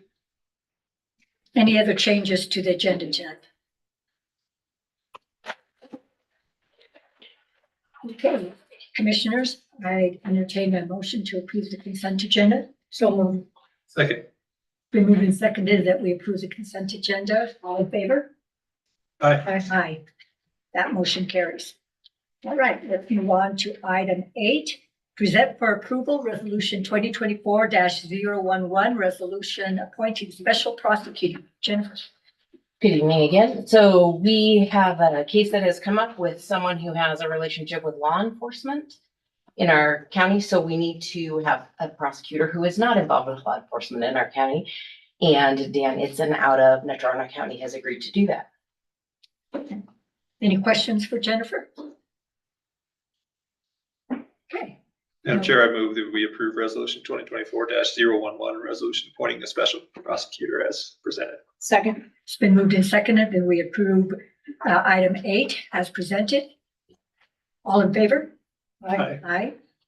Opposed? That motion carries. Item 9, present for acceptance petition to vacate portions of county road and alley rights of way located in Albany County, Wyoming, from Ronald G. Schreibus and Valerie A. Schreibus, and appoint Karen Sue Bowman as viewer and direct Karen Sue Bowman to sign the oath of viewer. So this is a new petition for vacation. All the petition and the information was in your packet. The Schreibises own property that is adjacent to the city of Laramie, but on a road that does not go all the way through. And so they're looking to vacate the alley between the two lots that they own and a portion of the road that is adjacent to the southerly edge of their lot. Any questions for Jennifer? Madam Chair, I do, and maybe this is for David too. Is there an interest that the county would like to have these in the future? This is obviously platted this way, these easements. So I'm wondering, do you know what the anticipated, why those easements were granted? Do you have an idea? I don't know. I don't think Aaron is here. I believe that Montview addition, it may extend into the city. I actually don't know the answer to that. But when it was platted like lots and blocks, but where it is in the county, none of it is developed in lots and blocks. It's all rural property, and most of the property owners out there own more than one section. They often own on both sides of the alley, essentially the whole block. Thank you, Jennifer. David, anything to follow up with that? Yeah, Mr. Chair, I haven't seen this project, so I'm not sure what's being requested. So I'd have a look. Yeah, get forward. And Karen, with her viewer's report, will go through all of that as well and can give us a much more in-depth report after she's had a chance to do all of her research. Super, thank you, Jennifer. Any other questions for Jennifer? I'd move to accept the petition to vacate portions of county road and alley rights of way as presented. Second. Okay, and Oh, excuse me. you had to appoint and the direct. Thank you. Appoint Karen Sue Bowman as viewer and direct Karen Sue Bowman to sign the oath of viewer. Second agree? Second. Okay, it's been moved and seconded to accept the petition and to appoint Karen Sue Bowman as viewer and direct Karen Sue Bowman to sign the oath of viewer. All in favor? Aye. Aye. Opposed? That motion carries. Thank you. Let's move on to number 10, item 10, present for approval the resolution 2024-012, finalizing the vacation of portions of First Street and Maple Avenue in the plat of Centennial, Wyoming. Direct the chairperson to sign the associated quitclaim deed transferring the vacated property to Valley's End LLC, and direct the clerk to record the quitclaim deed in the land records. So this is the final step in the Gustafson Valley's End vacation. We approved it last year. We didn't have the final survey, which we do have now. We're going to get that recorded. We also have the draft right of way, and Miss Gustafson is here this evening. If she hasn't already said it, we'll get her signature on it. So we're just finalizing what was approved last year with all the documentation. Okay, thank you. Any questions for Jennifer, commissioners? I entertain a motion. I move that we approve item 10 as presented and direct the chairman to sign the associated quitclaim deed transferring the vacated property to Valley's End LLC, and direct the clerk to record the quitclaim deed in the land's records. Second. It's been moved and seconded to approve the resolution to vacate the portions of First Street and Maple Avenue, to direct the chairperson to sign the associated quitclaim deed, and to direct the clerk to record the quitclaim deed in the land records. All in favor? Aye. Aye. Opposed? That motion carries as well. Item 11, take from the table a commercial lease agreement between the Board of Commissioners of Albany County, Wyoming and Disruptive MedTech LLC for the remainder of 3821 Beach Street. Jennifer. Commissioners, we tabled this at our last meeting pending some further discussion. I emailed out to you and as part of your packet, the changed language and the points that have changed in there. There are still, I have had some input from Chairman Gosar regarding his continuing concern about the language that allows the consideration of the economic benefits, which is in the highlighted section 19.3. It's the very last sentence in there. Additionally, the changes in this lease are that we put in a June 1st start date. And we also clarified in section 5.5.1 that the cost to do the sheetrock repairs that were discussed last time would be capped at an amount not to exceed $1,500. Initially, when Mr. Tangeman and I were talking with Mr. Reckbarger, he thought it was going to be about the $1,500 amount. He later, when he went through all the calculations in their estimates, it was about $4,500, but they have requested that we just cap those not to exceed at $1,500 in an effort to move this lease into a finalization type stage. Section 19 that is highlighted in there is slightly different than what you had before. I just broke out the sale of the building provisions. 19.1 discusses that DMTI has a right of first refusal. So if at any time during the term of the lease, the county makes a decision to sell the property or is approached by someone who is making an offer to purchase the property, DMTI has the right to purchase it first at the offered price, which is what 19.1 says. 19.2 also gives DMTI the ability to submit a purchase offer themselves if that's what they want to do. In both cases of 19.1 and 19.2, if the purchase process is triggered, we would follow the statutory requirements of publication and notification so that there can be bids submitted and all of those requirements under statute. And then 19.3 is language that just says that the purchase price cannot be less than the fair market value set by a commercial appraisal and that the county shall adhere to our statutory requirements when it comes to selling the building. So DMTI and Mr. Tangeman are here to make any presentation they need to present. And then the language in front of you that is highlighted, we need some kind of discussion and or decision if that language is going to stay in the form it is in or after you've heard everything, if you'd like suggested changes to be made. And if they're minor changes, I can make them this evening and we can get it executed and sent. Thank you, Jennifer. Any questions for Jennifer, commissioners? Madam Chair, would you like me to take from the table? Yes. I move we take from the table the commercial lease agreement between the Board of Commissioners of Albany County, Wyoming and Disruptive MedTech LLC for the remainder of their 3821 Beach Street property. Second, it's been moved and seconded to take from the table item 11 as presented in the agenda. All in favor? Aye. Aye. Opposed? That motion carries. Let's move on to item 12, present for approval commercial lease agreement between the Board of Commissioners of Albany County, Wyoming and Disruptive MedTech LLC for the remainder of 3821 Beach Street. Jennifer gave that presentation already. Do we have any questions for Jennifer, commissioners? And then David's here, Jason's here, and other representatives from DMTI. Jason, go ahead. Good evening. Again, we are asking that the commissioners vote to approve action item number 12 and the lease that's being proposed.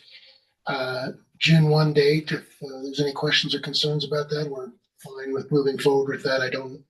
It's an awkward negotiation because I don't talk to you directly about it, but June 1, if that's acceptable, we're prepared to move forward on that. Secondarily, the one-time credit, it's my understanding the $1,500, we have $4,500, but we're not going to quibble over these sorts of things. The $1,500 is acceptable. We'd asked, I keep wanting to say the court, Your Honor. I apologize. The commissioners to accept that. It's more than what we. Third, I appreciate, is my understanding that the language that's being proposed by your council is acceptable. It seems to address some of the concerns you might have about the right of first refusal. Commissioner Gozar has a better memory than I. I had to go back and refresh myself as to the discussions we had back in 2007, 2008. And I think some of the language that is being proposed here addresses those concerns. Basically, you're selling a building fair market value. There'll be a public hearing. I went back and looked at the other agreements back in 2007, 2008. There's a public hearing, fair market value. If someone wants to come in and try and outbid DMTI, it's possible. It's obviously possible. So I think it legally satisfies the Constitution and statutes, at least the process that we would have in place. And I don't need to revisit, I don't think, where DMTI is in regards to their expansion. They're looking to grow. They needed the second floor, and they may well need manufacturing space in Albany County, and so they're looking to expand and to move forward. And so we'd ask you to include this section 19. The last section, and I believe it's Commissioner Gozar in particular has some concerns about the last sentence of paragraph 19.3. And, I did craft that language. I tried to keep it as broad as possible because honestly, I think what that lends itself to, and so you understand our intent here, is that if in fact the option to purchase is triggered in one way or the other, then we're going to have a discussion at least about what economic benefit may or may not mean. If it doesn't mean past lease payment reductions, and that you've already received those benefits in this world, but we haven't talked about the number of employees that might be hired and the economic benefit down the road or tax things. I think those are all on the table. And I included a language that's pretty broad, and it's just a discussion to be had if in fact we get down to get an appraisal and we're talking about the final purchase price following a public hearing and all of that. So based upon the language that's being proposed, I would ask the commissioners to approve this lease tonight so DMTI can move forward with its investors and its partners and continue to grow. But if you have any questions, I would try to answer them this evening. Questions or comments to Mr. Ketchum? Yeah, I do. And Jason, I proved gravity is well in order this morning. And so sorry about the mangled look. The molecule is long gone. So I did have the question about 19.3. You're exactly correct. As part of the reduced rent, it was my understanding that economic benefit was part of that, right? In exchange for reduced rent, MBTI had economic benefit to us. I think is kind of how the business council operates, and that's my understanding.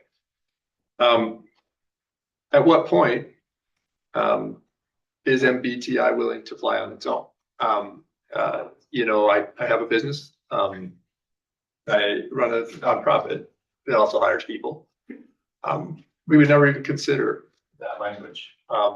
That seems a bit forward. So explain to me why MBTI would like that language. Sure. So I think that the Wyoming Business Council, the grants program and the loans program expressly contemplates trying to encourage businesses to not only anchor themselves to our communities in Wyoming, but also to grow into Wyoming. And I think that it's because these are state of Wyoming dollars that built this building and helped build this building.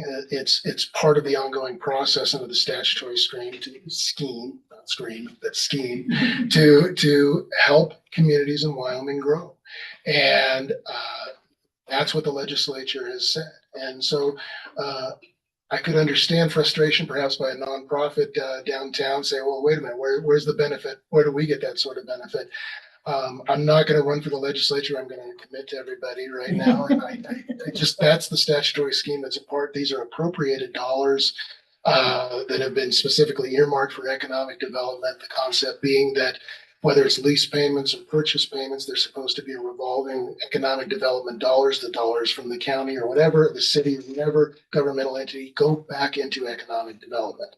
And so the idea is to encourage and grow businesses, whether it's CBMA, the initial grantee in this particular instance, or the subsequent one who's basically stepped into the shoes of CBMA, although a different type of business. And so I think it's contemplated by our legislature to continue to properly use state dollars for economic development and business. That's the best answer I can give. So can I follow? Yes. So if a business that wasn't brought in by the Wyoming Business Council wanted to purchase a building of the counties, should we offer that language to them also? You know, I don't know if I don't know how to answer that, because if it's a building that is developed or purchased with dollars that has been specifically earmarked by our legislature for economic development, then the answer is yes. That's the best answer. But the answer is no if it's not.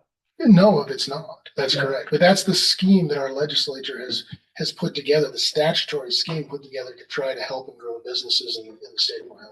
And when does that large S end with the Wyoming business development company? It's public record, but they've just committed $20 million to the Plenty Project north of town. And so that's continuing. The Wyoming Business Council is continuing to invest in Albany County and other projects in this county. No, I guess I misunderstood my question. When does it stop for DMTI or Plenty or whomever else is brought into the community? Do they have a reduced rent, and then they have a reduced building, and then if they need another county building, does it reduced building fee on that? When do we end the for lack of a better word, corporate welfare that is being put here? Well, I think the statutory scheme is such, and I'm always loath to say the word perpetuity, but it's, and as long as the asset is there and the asset is created by dollars earmarked for economic development from our legislature, then it goes on and on to the next business and to the next business to try and encourage them to develop and grow our communities, Albany County, the city, the town, the whole thing. So I think it does go on, and perpetuity is a strong word, but it does go on and on. I do believe that. I think that's the intent of the legislature. Yeah. Well, I appreciate your candidness. I really do. I appreciate you answering incredibly difficult questions. I don't think that's very well understood, wasn't well understood by me. I guess I understood that the reduced rent was the offset with economic development, but that didn't extend beyond the reduced rent.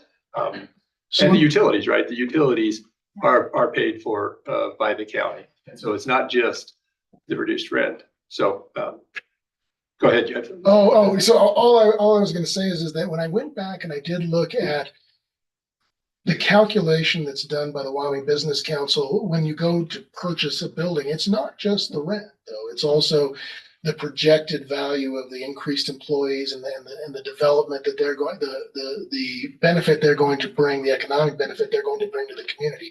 It's the additional taxes. It's all those things that have gone into the calculation that Wyoming Business Council does pursuant to its rules and regulations, pursuant to statute, to try and encourage businesses not just to come to our communities, but also to grow. Yeah. And finally, I just really do appreciate that. What happens if a future commission says, yeah, we considered it, but yeah, no. You know, that's what is the remedy for DMTI, and what is the legal peril that a commission might be in? Breach of contract for the county. I mean, that's why we're trying to enter into a lease agreement here. And if I'm answering the question correctly, you mean if there's different commissioners and you have a lease agreement? No, if we do 19.3 and there's different commissioners and we've signed this lease and these different commissioners go, yeah, we considered the economic benefit and it's $0 and we're going to go with the fair market value of the building. Where does that put the county in regard to legal liability? Well, only I'll let you counsel give you legal advice, but I would say that I assume that any new commissioners in good faith would reach that number of 0 in good faith. Okay. And that's the good faith language I put in there. And if in good faith they reach 0, then 0 it may well be. Yeah. And the final thing before I belabor this too much, we have competing mandates here as a commission, right? We are in charge of fiduciary responsible actions for the people of Albany County. Reducing the cost of a building could easily be described by people as not living up to the fiduciary responsibility of the county. But then maybe the Wyoming Business Council will come back and backfill us.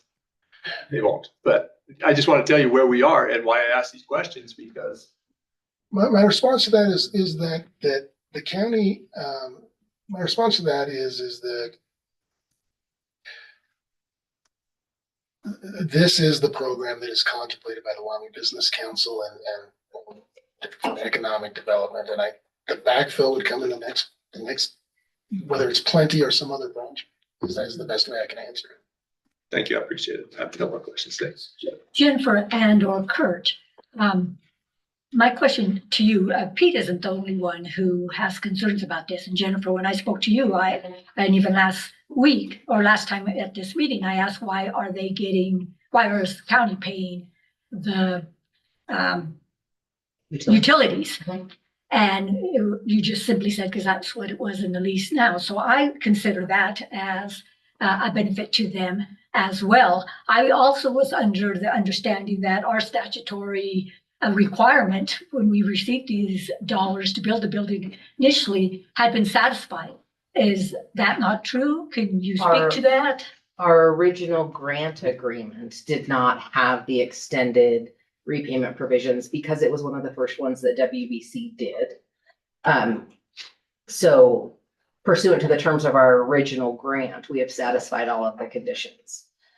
What Jason is talking about is his interpretation of the statutory mandate that language has to continue in perpetuity, which is a word nobody in the legal field loves, forever and ever. We have done that until this point. All of the rents and things that we have taken from that Beach Street building have gone back into economic development in the form of the contributions to the airport and other things that Bailey could tell us if we need her to, but we have honored that to this point. The question comes like that language that Jason's talking about is when it comes to the sale of that building, what does that look like?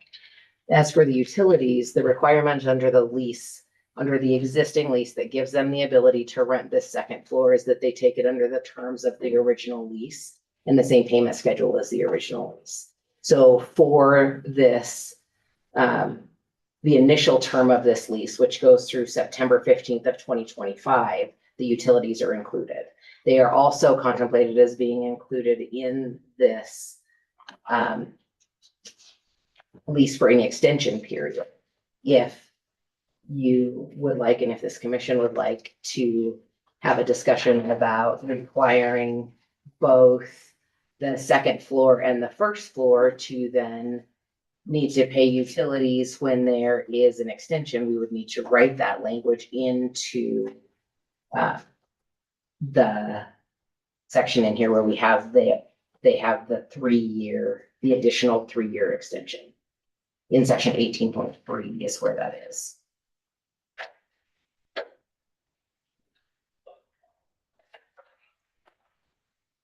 Okay. I guess I'm not comfortable. DMT says that they are growing, they need the space, they're expanding and all, and that they're going to be, according to the last meeting, acquiring a couple other companies that they're intending to buy some other companies. If they have the money to buy these companies, I find it a little difficult to feel like I need to give them an economic incentive or economic benefit here when they obviously have the money to grow. And so I'm not comfortable with the language actually in 19.3. That last line. That last line. Terry, do you have any question or comment? No, I'm happy with it exactly as it is. So if I may try to answer the two questions, I forgot a piece of information that I think is relevant. I want to make sure I say it right. It is my understanding that the county actually purchased the real property that is underlying DMTI. That is my understanding. I believe, yes, when we have the deed to the entirety of the footprint as well as the vacant land around it that was condominiumized. It's the improvements to the real property that come from the grant dollars. Okay, the county did not pay for those dollars. So to go into Commissioner Gozar's concern and rightful concern about being a fiduciary for the county, certainly the value of the real property needs to be recaptured. And certainly our tax printouts show the breakdown of the real property and the improvements. But the improvements was nothing that the county paid for. That's from the legislature. That's from the legislature. And so perhaps to make sure you feel like you've satisfied the fiduciary duty, those aren't county dollars. But the county is going to get the benefit of those improvements by selling the property. Now, and you'll get full price on the real property. And the economic, this goes back to answer Commissioner Ibarra's concern, goes back to the purpose and intent of the legislation. It's not couched in terms of, do they necessarily need it today, and does a company have to bring in their balance sheets? It's a question of, we're competing with Colorado, with Montana, with other states. I mean, they can just go elsewhere. They can just go elsewhere. And that's the nature of the competition in competing for businesses. And so I think that it's not, I respectfully believe it's just not the question of whether they can afford it, but it's a question of, they're in the marketplace. They're also shopping around. And I know I'm their advocate. I am certainly their advocate. But the Wyoming Business Council and the Laramie Chamber Business Alliance is trying to encourage and grow businesses to come to this community. And they're in competition with other communities. Cheyenne, we used to be in huge competition with Cheyenne for businesses. How we're going to relocate to Cheyenne because they're doing a better job of attracting businesses. And so I don't think it's just a question of whether they can afford it. It's whether we're going to make it attractive to grow our community. That being said, any other questions that I could try to answer? Chairman, to say that the county doesn't have an investment in real property is not completely accurate, because we've been paying for the utilities for the better part of however long that building is allowed. And you know, if my memory serves me correctly, it's in the neighborhood of thousands of dollars a month. And so, you know, that's 24,000 a year times the number of years. That's, you know, $250,000 or more, right? And I totally, that is fair. And that's why the language, the one sentence that we're talking about right now in this whole lease is written fairly broadly, because those are fair discussions about when we get down to it. Say, well, wait a minute, how about this? How about that? I mean, that's the discussion we want to be able to have if the option is true.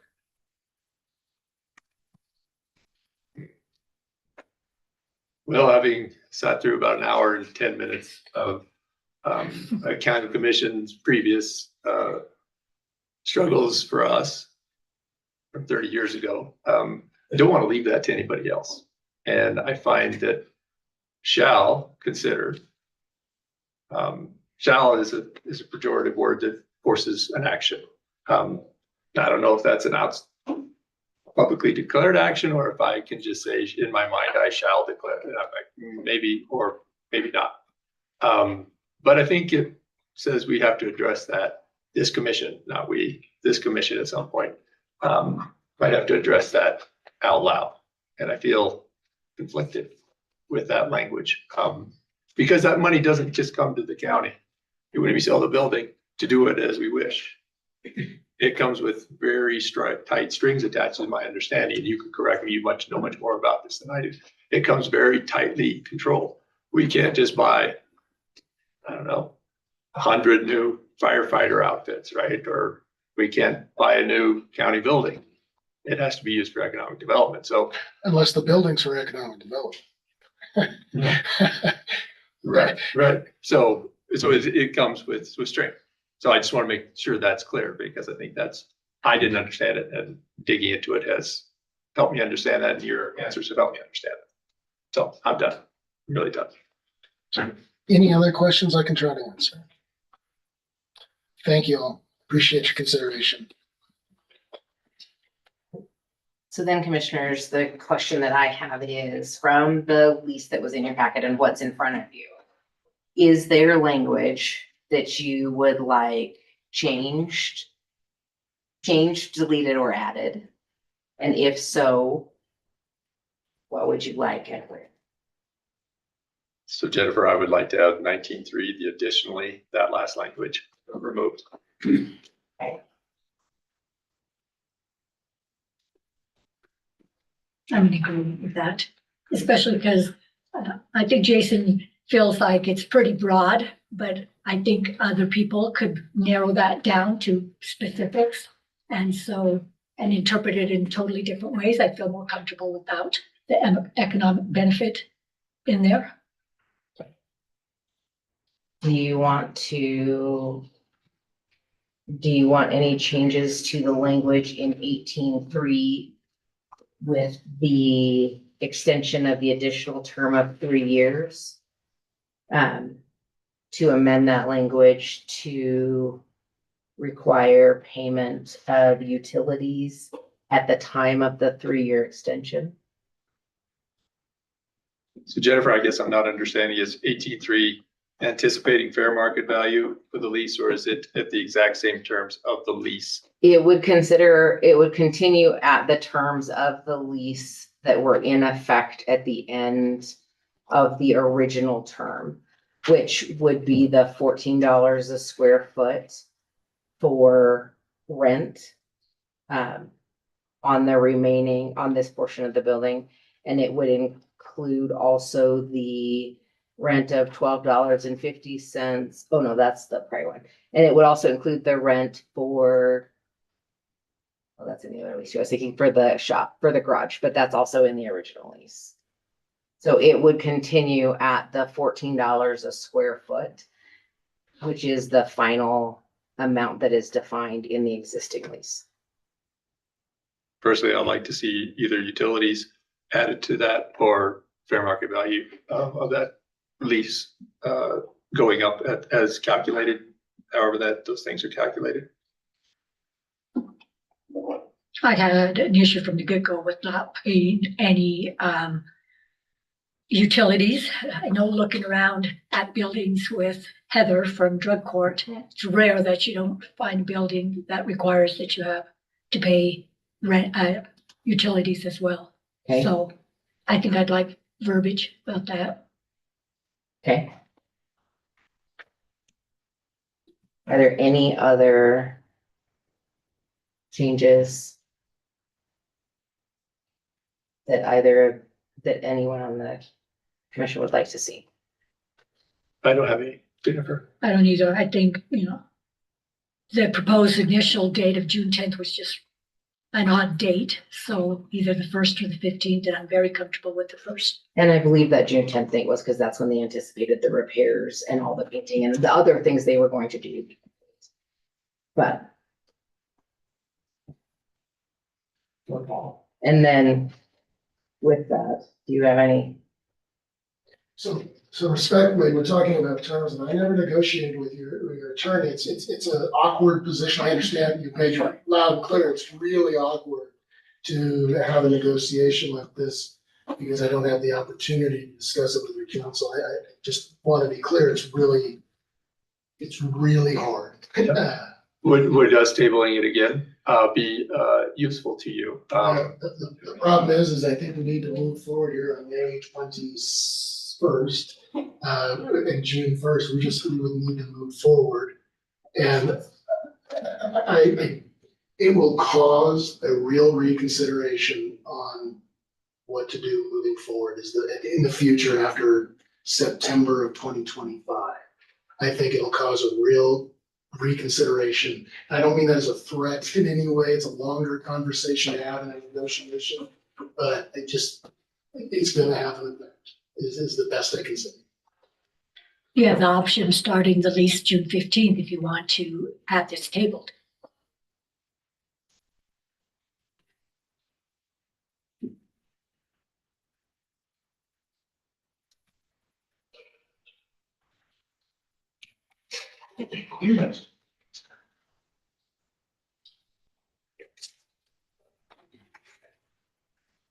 Apologies. Yep. Jason, would it be helpful if we table it in this minute to give you guys an opportunity to step out and discuss, and then we can bring it back later in the meeting?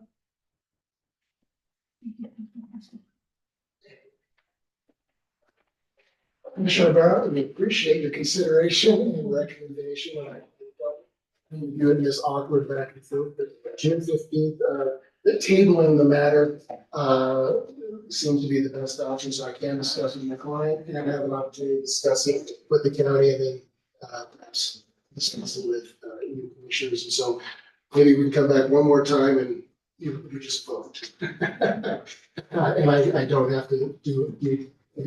In that interim, I will work with Bailey to get you existing utilities amounts to give you an idea of what is being paid currently.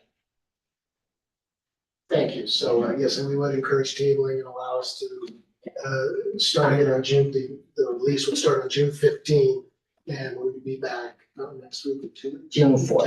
June 4th. Thank you for the consideration. I didn't. I have a motion for, I move we table item 12, as discussed. Yes, it's been moved and seconded that we table item 12 till the June 4th meeting, at which time we should be able to have a vote, huh? Thank you. Thank you very much. Thank you. Thank you. It's been moved and seconded. All in favor? Aye. Aye. Oppose? That motion carries. Item 13, present for approval approach license for Landon Hopper Agriculture LLC on County Road 740, Ione Road, Northeast 1/4, Section 33, Township 19, North Range 74 West. Rob? Commissioners, this is for approach license. This road is just a little bit north of Bosler. There's actually already a barn that was built there probably 10, 15 years ago. So he's just bought the property and he is wanting to make it legal by having an approach to his barn. So I move that we approve the approved license, as presented. second. Been moved and seconded that we approve item 13 as presented. All in favor? Aye. Aye. Opposed? That motion carries. Thank you, Rob.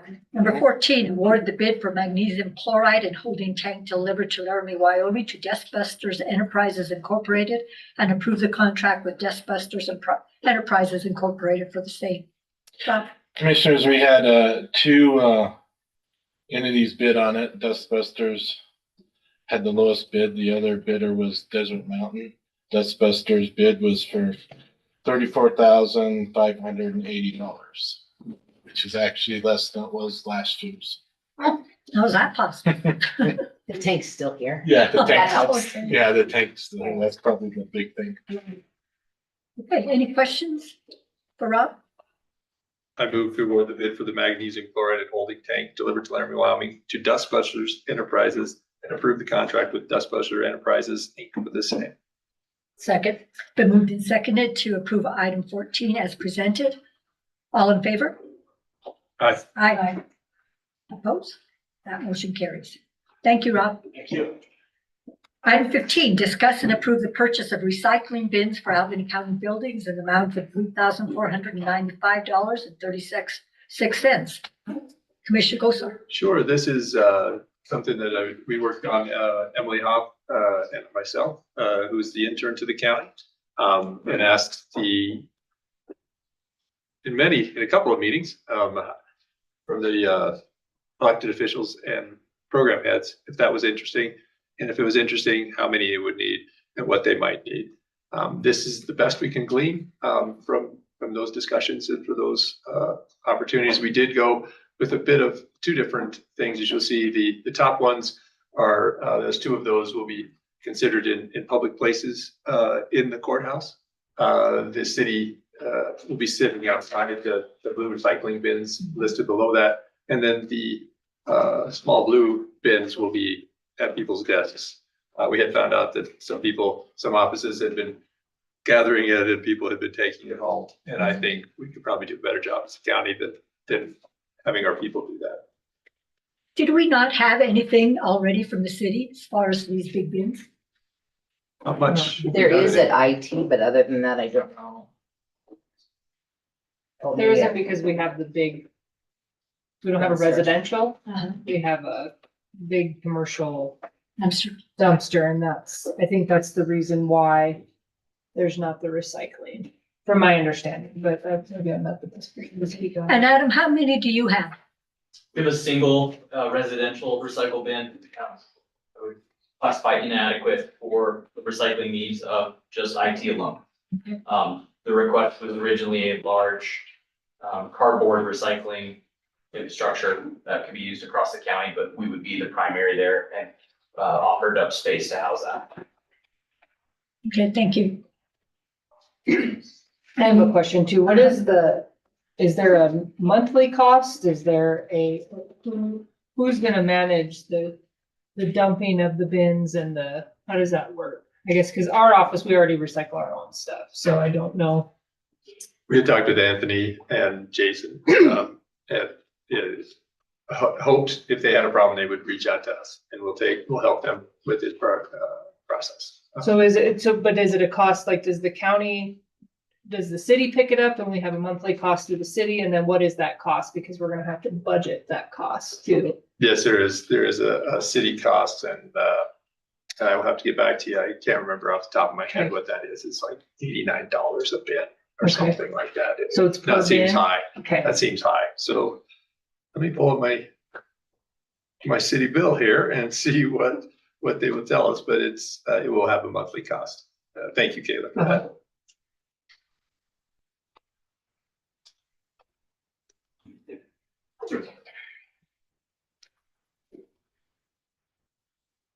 Okay, any other discussion? No questions? And I'm willing to bring that back with that number if that's An issue. an issue. Okay. Yeah, I mean, I think we can know then that there'll budget be it forward and, okay. Okay.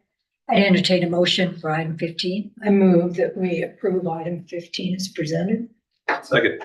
It's been moved and seconded that we approve item 15, the purchase of recycling bins for Albany County buildings in the amount of $3,495.36. All in favor? Aye. Aye. Opposed? That motion carries. Item 16, take from the table request to renew the Lucky Stars Wind Project permit WEX 01-19 for 5 years from the expiration of the permit. David. Yep, Madam Chair, Commissioners.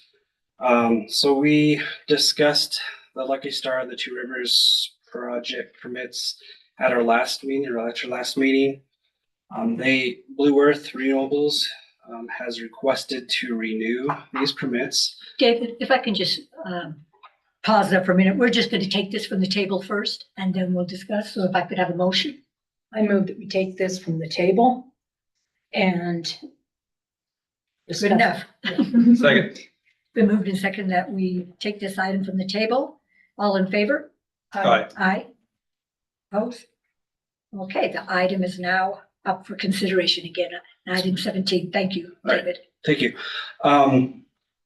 So yeah, at the last meeting, you had some questions about this renewal. You asked that kind of get some information from Carbon County, what their perspective was, and then also some additional information from Blue Earth. I will note that there are representatives from Blue Earth Renewables here today. Glenn Isaac was kind of spearheading this, and so he's brought a bunch of other folks as well to answer questions. But I'll just tell you, I did talk with Christy Rowan.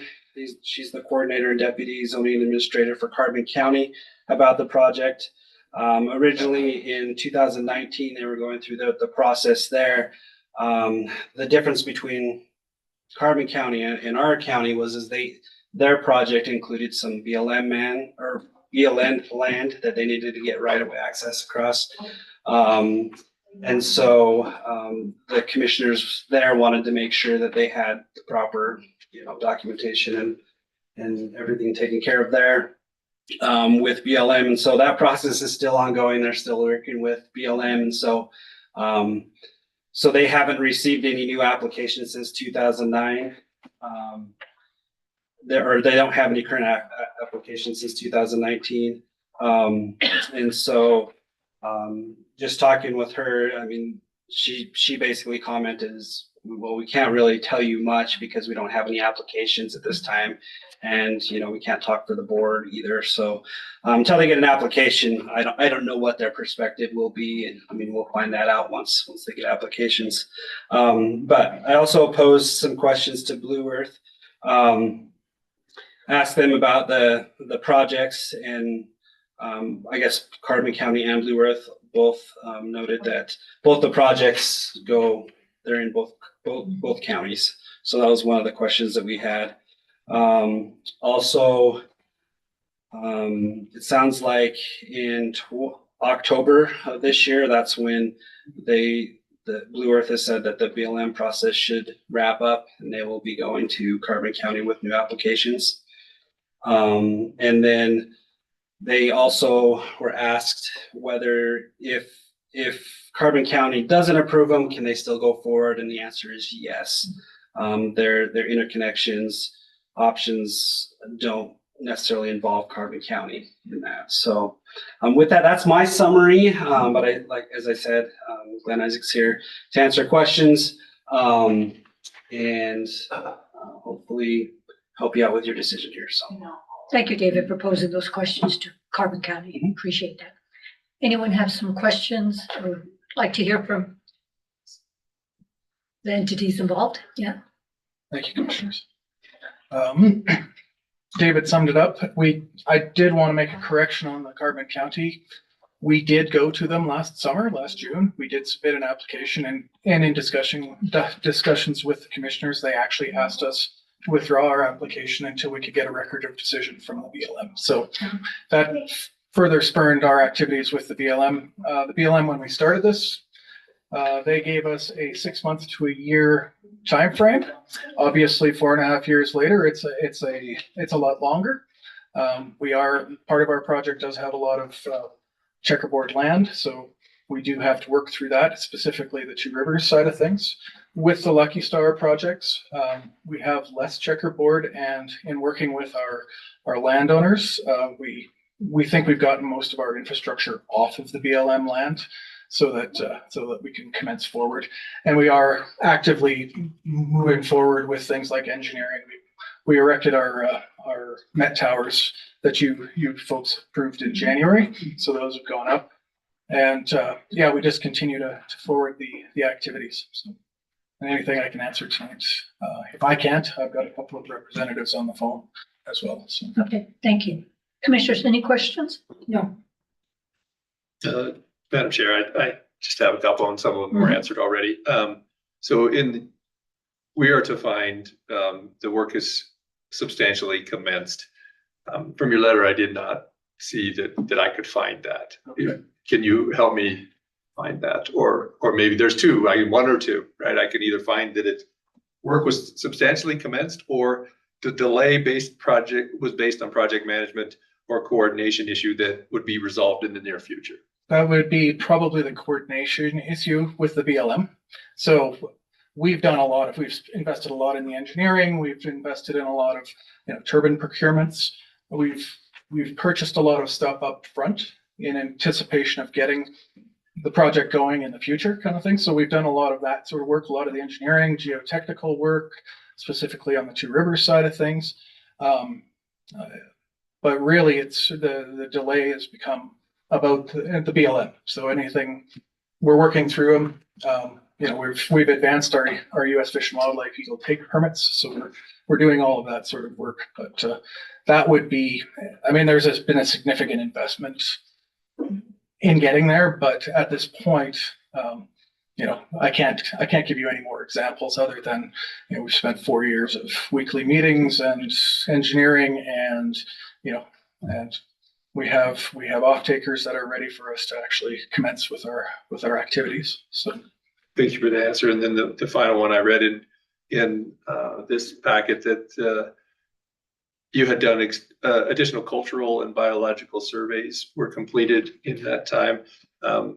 Could you tell me what those specifically were, and did it refine the siting and how? So since our original permit, we did almost 3 years of biological work, and we've done 3 separate cultural resources surveys.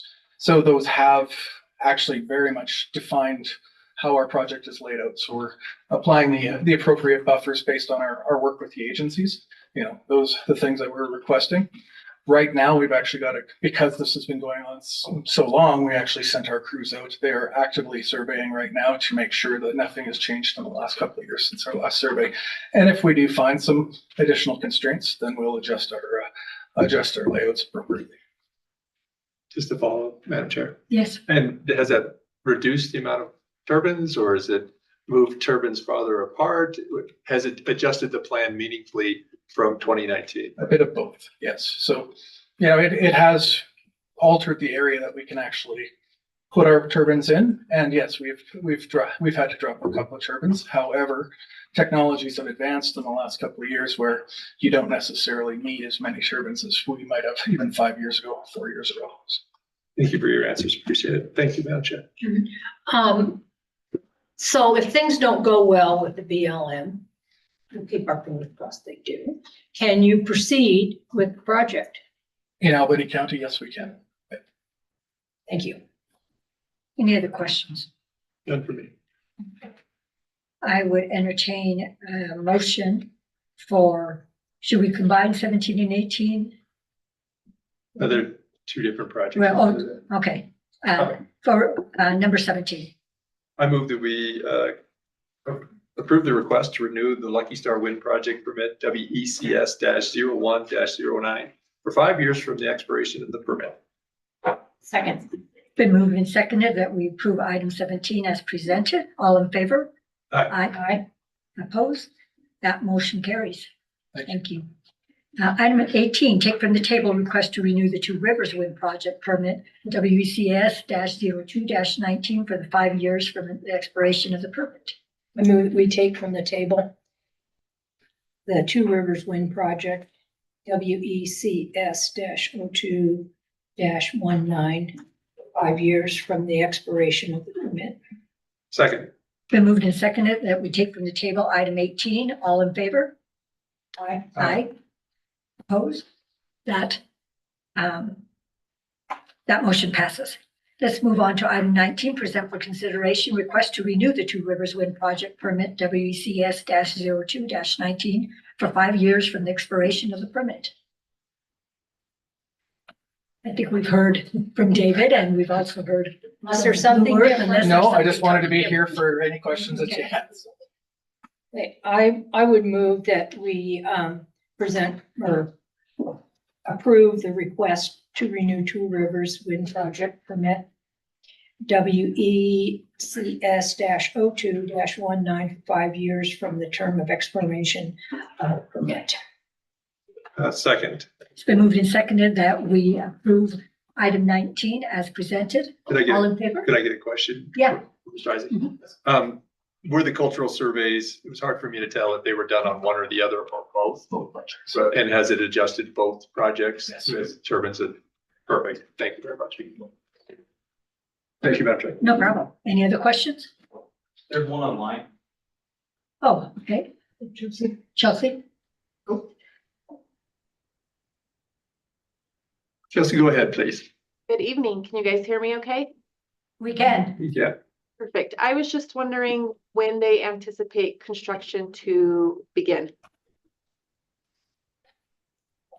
Based on where we are with the BLM and how things are progressing, we would likely initiate construction in 2025, so next year. If we go any further into this year, the mobilization, with the weather, we only get a month, half a month's worth of stuff. So, yeah. And for if it pleases the commissioners, I offer that we come back in September and give you another update as to where we're at and what progress we've made this summer. That would be nice. Great. Yeah. Good idea. Chelsea, anything else? Nope, that's it. Thank you so much. Uh-huh. Okay, I think I have a motion, right? You do. You have a motion and a second. Okay, so it's been moved and seconded to approve item 19 as presented. All in favor? Aye. Aye. Aye. Opposed? That motion carries. Thank you. Thank you. Item 20, present for approval memorandum of understanding between the Board of Commissioners of Albany County, Wyoming and Albany County School District Number 1. Adam. Good evening. Thank you Good for having evening, yeah. Before you is an MOU with Albany County School District related to some business practices that we needed to put on the paper associated with FOIA requests and on some of our elections.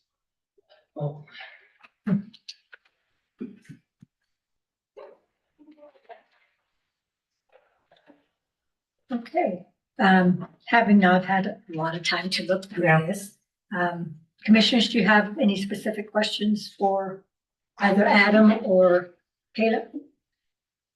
Madam Chair, I do. I'm guessing that this has, his MOU was in place because he used the school district's property to conduct elections. Correct. Thank you. This is actually the technology piece. We'll have a second MOU for the actual facilities piece. But this addresses all the technology and the election security technology issues that Adam and the school district IT have identified. Madam Chair, can I have a follow-up? Yes, Will please. we be purchasing any additional equipment for the school district for security or any of that stuff? No, all payment is made according to section. Where'd it go? I just saw it. Yep, section 3, standard flat fee. No equipment, nothing asset tracking, anything along those lines. This is purely a service collective between the two bodies to better secure ourselves as well as fulfill the FOIA requests in an effective manner. I move that we approve item 20, the MOU between the Board of Commissioners of Albany County, Wyoming, and Albany County School District number 1 as presented. Second. It's been moved and seconded to approve the memorandum between the commissioners and Albany County and Albany County School District number 1. All in favor? Aye. Aye. Opposed? That motion carries. Thank you, Adam. Thank you. Item 21, present for approval the quote from CDWG for the purchase of wireless headsets in the amount not to exceed $17,292. Adam. So this is a purchase of wireless headsets to essentially partner with our current phone system, pulling from infrastructure funds. The idea here is getting ahead of the game. We will be needing to move to a cloud-based phone system. Every phone on a desk that we can essentially, let's see, I don't want to say not readopt, right? Or just rehome. Yep, can go away from. Each of those carries a subscription cost when you move to a cloud model. Headsets are one-time cost. It associates essentially your machine. That's a carried license. It's associatedly. We already have the licensing for our localized system to utilize this. So this would be an initiative to get the processes and the workflow and really just the feel and process for individuals ahead of time. There's been a lot of interest. Wireless headsets have always been on everyone's radar associated to helping the business, giving them the freedom to move and the flexibility to multitask and do what they need to. The long run being saving money when we have to make that transition so that we don't have to have as many stationary phones at that cost. The phone and the headset will cost the same, but there's not going to be a subscription cost tied to one, which is the softphone here. Adam, what do you anticipate the timeline here? To receive them? To get everything going, yeah, receive them. So actually on heads. Receiving, they'll probably either come in 2 waves, 3 waves, or all at once, and I'll have a big drop shipment with FedEx. And we'll all go, oh, great. Okay, let's get this done. From there, it's really just department adoption. We'll probably work 1 through 1 as we go back through. The departments have already submitted to me the counts associated to how many people are interested in the department. We'll notify departments that they're here and available. The licensing's already there. All they do have to plug it into their machine and put it on their head. So they'll all have In crowns. To a degree. I mean, so there are different. Even if it's just an ear crown, it's a. Yeah, I mean, some wrestling gear, maybe a little bit. This did follow a standard model associated with just a single headband. So this would be a department. There was some interest here and there associated to convertibles, which are over the ear, but the vast majority, 90% plus, we're looking for the ease of use, on or off, quick access, anything that you put directly on your ear. Those are for people that it would sit there and stay there all day. No one had a big interest in that. They want to be able to answer, take it, put it off, put it on, ear fatigue, switch back and forth, over the head, would be true. I thought you were talking about kind of like the, kids now are getting modern, waves in their heads because they're wearing headsets 24/7. And I was like, well, I think we're pretty well matured for that. So, any other questions? Any other questions? I entertain a motion for item 21 as presented. Second. It's been moved and seconded to approve item 21 as presented. All in favor? Aye. Opposed? Motion carries. All right, thank you. Let's move to item 22, ratify grant application to the Wyoming Office of Homeland Security in the amount of $57,058.92 for rapid deployment network. Yes. Just a ratification of the application we already put forward, 2 woes associated to the granting timelines, rapid deployment networks, essentially networks in a box that we can deploy for a vast majority of county services. We can look at county outreach, we can look at disaster recovery, we can look at securing any connection that floats outside this building. And that was the means of which. Okay, any questions for Adam? I entertain a motion for 22. I move that we ratify the grant application to Wyoming Office of Homeland Security in the amount of $57,058.92 for rapid deployment network. Second. It's been moved and seconded that we ratify the grant application to the Wyoming Office of Homeland Security. All in favor? Aye. Aye. Opposed? That motion carries. Thank you guys for the time today. Thank you, Adam. Item 23, present for approval grant application to the Wyoming Department of Health, Public Health Division in the amount of $443,850 to provide opportunities and additional resources to implement data-driven and evidence-based substance abuse and suicide prevention plans from July 1st, 2024 through June 30th, 2026. Good evening, commissioners. Yeah. I just have one quick typo that I noticed. The amount should be $443,854. I know, we can't forget those $4, but Andrew's gonna present it for you. Thank you. And it is that way in the packet. That was a fat finger up on it.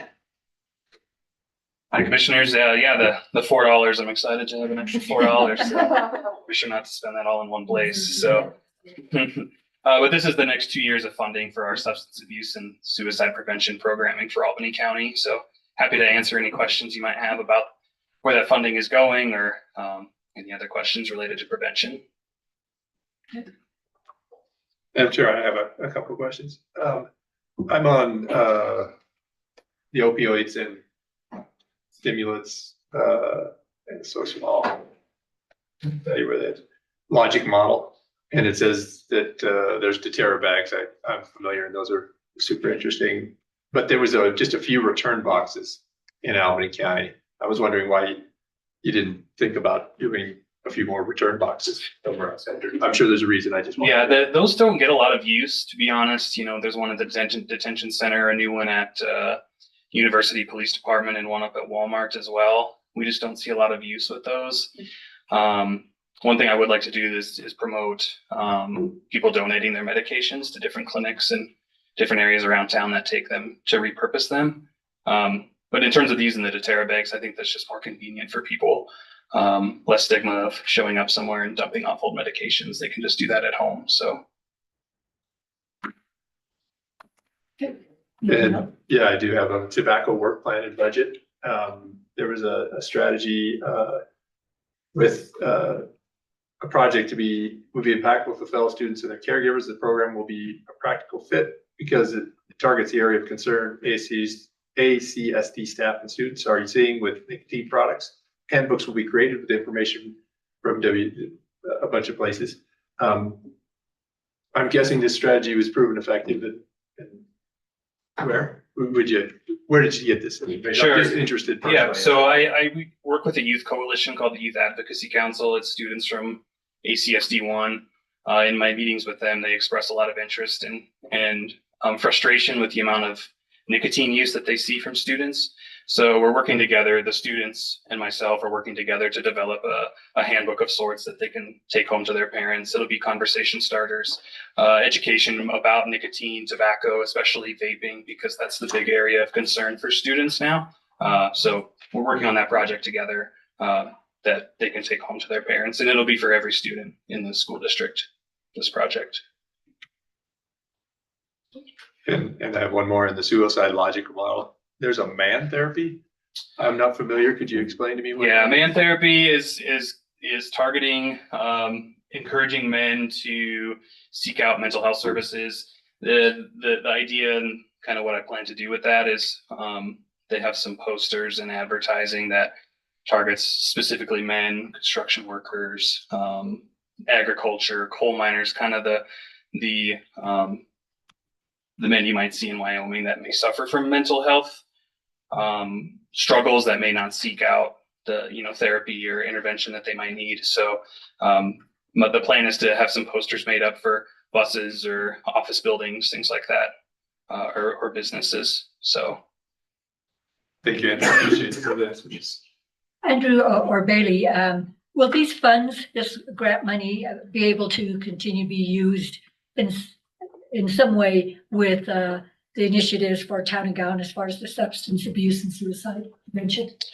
Yes, so I'll be the chairperson of the subcommittee for town gown. So anytime there's a concern from the town gown association as it relates to substance use or suicide, we'll be able to use funding for that. Super. Okay. Any other questions for Andrew or Bailey? I'd entertain a motion for item 23. I move that we approve item 23 as presented. Second. It's been moved and second that we approve item 23 as presented. All in favor? Aye. Aye. Opposed? That motion carries. Thank you all. Thank you, Andrew. Item 24, ratify grant application to the Wyoming Department of Health Behavioral Health Division for SAMHSA State Opioid Response Grant financial fiscal year 25-27. Heather's actually at a conference right now, so you get me tonight. This application is for her, the state opioid response grant. This is dollars passed through the state, so this grant's just a little different. The state collects their information before they go in for their big application, so it was really just a quick Google form to fill out. We don't request a certain amount of funding. We're basically told what we do if the state gets the funding. But in previous years, it's been very helpful funding. We do have to make sure that our drug court does have opioid users as participants, a certain number every month to be able to draw down our requests. It's not a problem. We usually have a meeting. Yeah, they have quite. Yeah. And Beta, I'm not sure you're going to be able to answer this. I was hoping Heather could, and I can always call her, but I saw where there's plans to purchase e-bikes for the participants who don't have other forms of transportation. What happens if these bikes are stolen? Is there some kind of contract? Is there something? We have not had e-bikes before, but when they have had other things that they have loaned out, they usually have people sign an agreement saying they're responsible in addition to the bikes. Previously, I don't remember if it was juvenile court or adult court. They had bikes that they loaned out, and when they loaned them out with a lock and with a helmet. Mm-hmm. And the participant was required to sign like a kind of an authorization, a release, or statement of responsibility saying that this item had been checked out to them, that they were financially responsible for it, and they had been provided the lock and that. I would assume also that then, because they're owned by the program and would be used on a rotating basis, they would be covered under the county's property insurance through WARM, so that if something were to happen, it could be a claim that could be reported to WARM. Okay, and how about liability if somebody gets injured riding these e-bikes? There would be a release of liability saying anything that happens, that's on you. Okay, thank you. And I know there's definitely participants who can make use of these e-bikes. There are. It would be helpful, especially when they're in that in-between stage of trying to get their feet under them and get a car, or if a car has repair problems that they can't get fixed right away. It would be a very nice service to be able to offer. Yeah. Okay. Any other questions for item 24? I move that we ratify the grant application to the Wyoming Department of Health Behavioral Health Division for SAMHSA's State Opioid Response Grant, federal fiscal year 25 through 27, as presented. Second. It's been moved and seconded to ratify this grant application. All in favor? Aye. Aye. Opposed? Motion carries. Item 25, ratify grant application to Wyoming Office of Homeland Security in the amount of $300,000 to support the purchase of a new backup generator at the Albany County Detention Center. Sheriff, good evening. Good evening, Commissioners. This is a grant application that we have submitted to WOS this week for the purchase and installation of a backup generator at ACDC for the main purpose of providing power mainly for our communication center, Laramie Area Regional Communication Center, which is located within the detention center, plus all of the other security and everything else that we have going on with the detention center. So basically making it as a backup power source for literally for the most part, our command center that we have in the case of an emergency, security issues, either at the detention center, courthouse, emergency management, and the management of communications between basically every first responder within the county. Okay, so that in the future, we will definitely know what this generator is being used for as opposed to the generator out on Beach Street that nobody has a clue.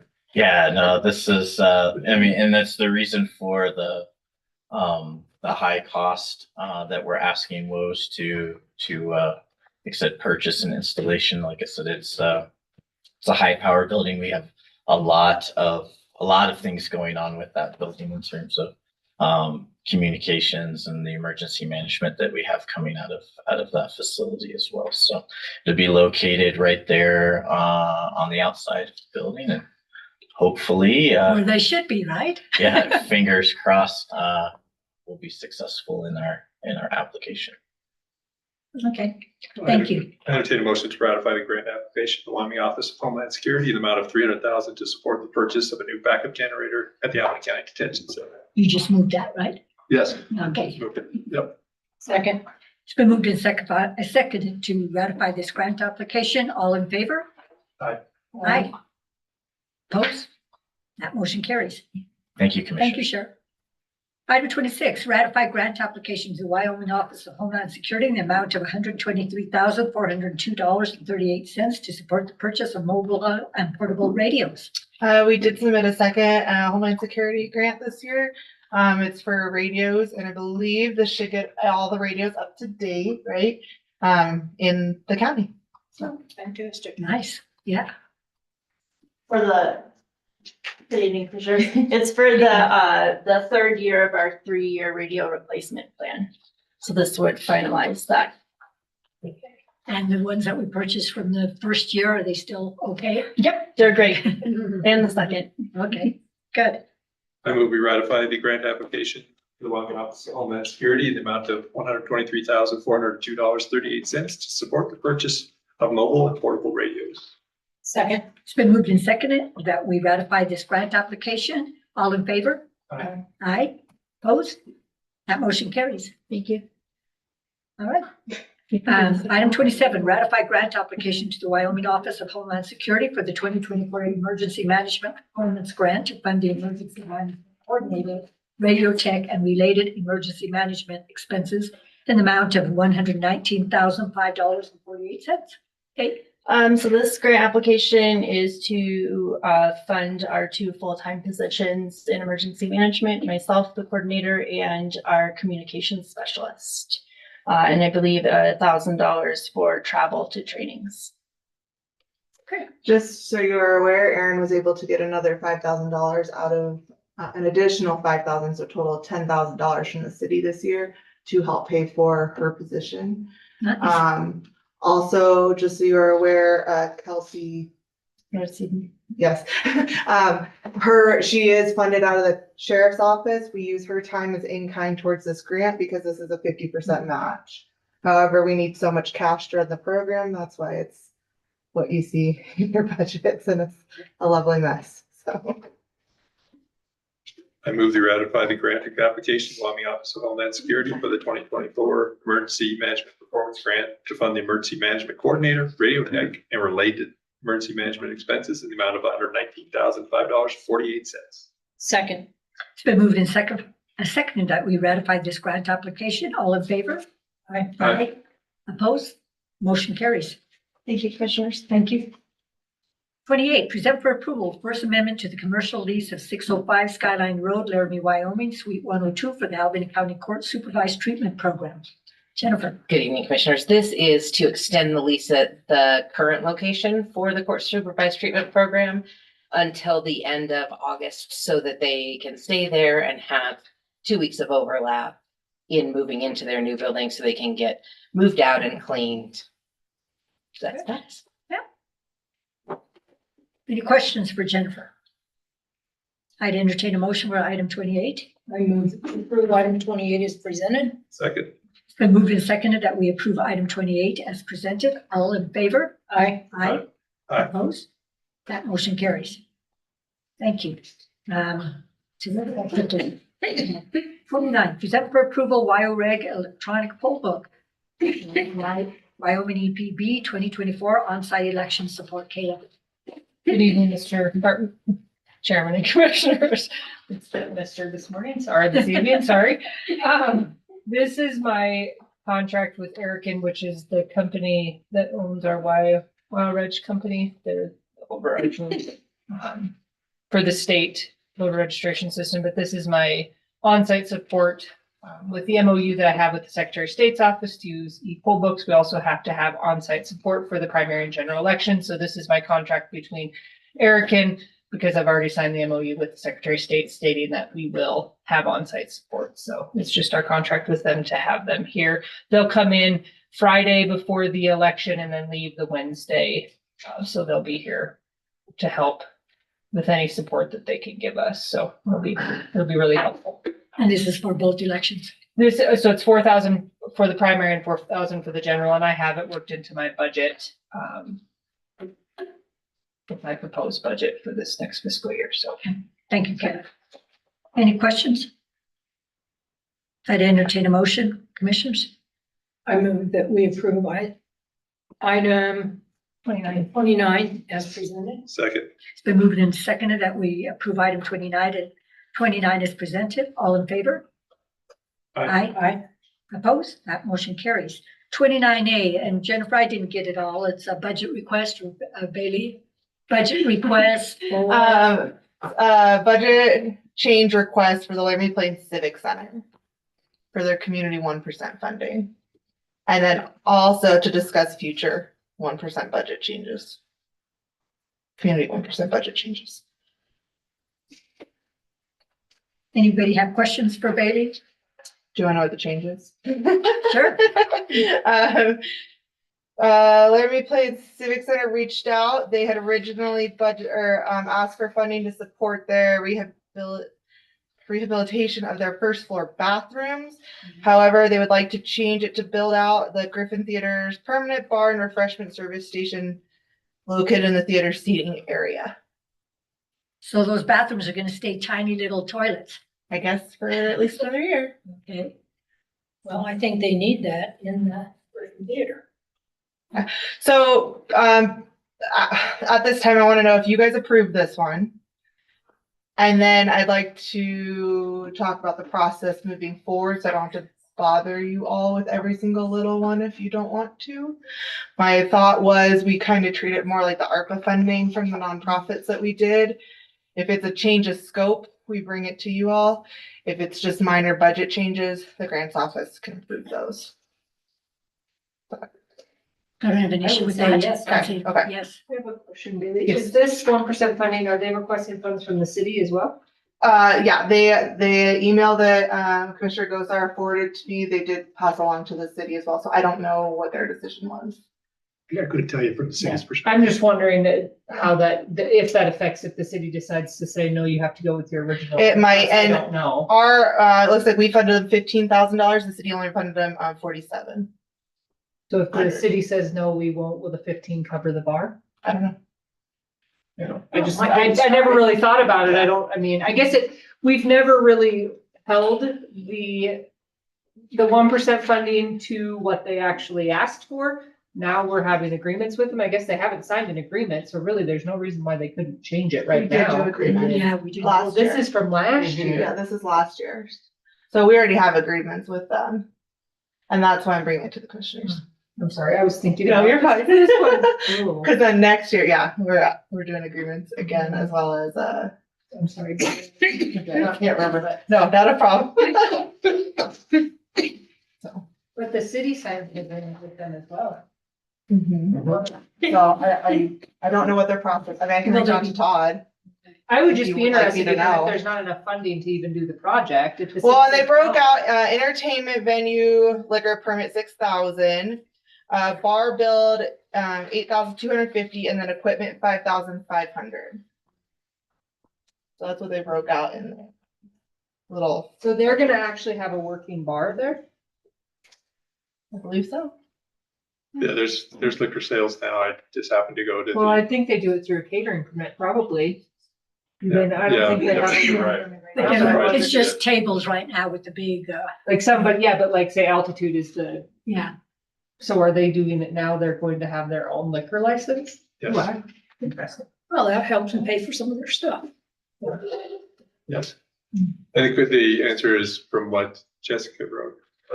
Yes, the legislature said that special event centers could have a special event liquor license. If I remember, I don't know if that's the right wording. Yeah, and they'll get their liquor license through the city. I just didn't. Yeah. I don't have an issue with them changing the project. Yeah. So. I just was questioning just if the city decided to do. I think any source of income they can get is. I would a good thing. imagine. Do I just? It's a good question. So. Okay, I entertain a motion for 29A, a budget request for the Civic Center for Community 1% funding of a new project. So moved. Second. It's been moved and seconded to approve item 29A as presented. All in favor? Aye. Aye. Opposed? That motion carries. And Haley, would you like a time limit when people have to change their minds? So like 6 months after they're awarded, because this becomes probably an issue for you. We're out for community partners right now and they haven't spent last year's. And so. Correct. And honestly, I mean, ideally, yes, I would love that. Because they have to have those funds expended. By Yes, and we, in our current agreements that we have with the current years, they'll owe us reports by the end of this month. And then those reports, I report to you guys during budget, so you know who has already spent their funding and who hasn't, so we can watch our funds a little bit more, because they are public funds. They should be using them the way they say they're gonna use them. So, I mean, I can absolutely do that. It's up to you guys. I would like that, but it wouldn't, I have a million other things too. It wouldn't kill me if it's not. But in my mind too, how are you gonna get that done in time? Yes. June 30th, yeah. So the money spent. Yeah. That's exactly what I thought. It's like how, and then if they do get it done, it's a rush thing. Do you going forward after, last year they were kind of grandfathered to do different system, but now if you feel like 6 months, after the 6 months window, you either have to use the funds. I don't want to limit it, but I don't want to add a rush to your office. And the other thing Kayla and I had talked about is putting them on a reimbursement method. So they don't just get the funds. They have to show us receipts to get those funds. Or, I mean, I do understand that, some of these places are short on cash and they can't pay the $20,000. We can pay that invoice directly. And it does add an extra layer to my office, but I feel like it's our due diligence to do that with public funds. So. And I think something to take into effect too is that the 1% funding doesn't become available until December because of the fact that the bill funds up in our coffer. So while I like what you're saying, 6 months, almost January 1, but they know they're being allocated the funds. Like the library, we did it on a reimbursement. They gave us, I think maybe Terry has that stack of vouchers from the library, maybe Sue does. That's their reimbursement from their 1% funds. They gave us all of their receipts and now we're reimbursing them in one. They paid for stuff throughout the year. Now they're getting reimbursed at one. one check. So I mean, there's a lot of ways that we can do it. And we've let the nonprofits know too, if they can't front that money up front, they can purchase something and then just have the invoice come to the county. Yeah, and I mean, last year was our first year with an agreement. We can change the agreement to say whatever we'd like. And I think we've learned a few things this year with that funding.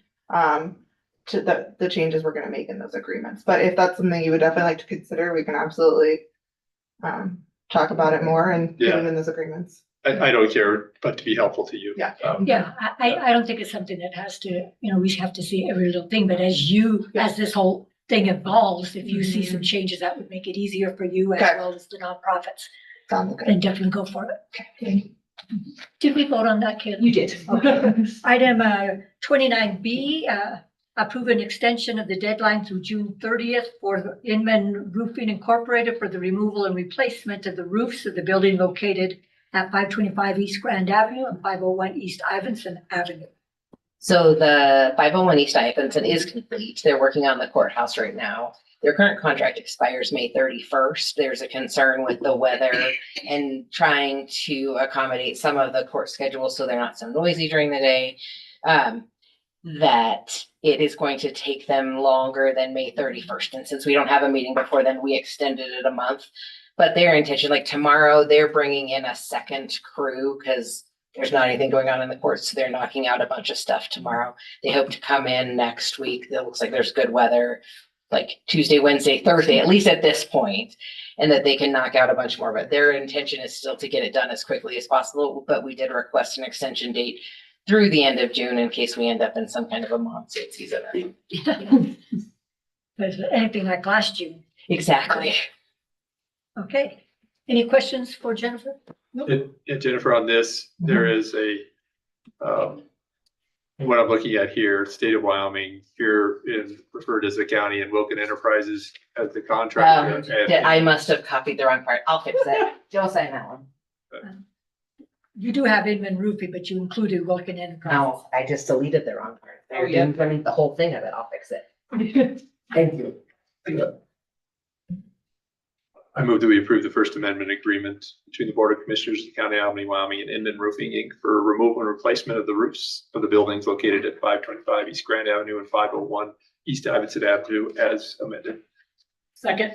Then moved and second that we approve item 29A as presented. All in favor? Aye. Aye. Opposed? Motion carries.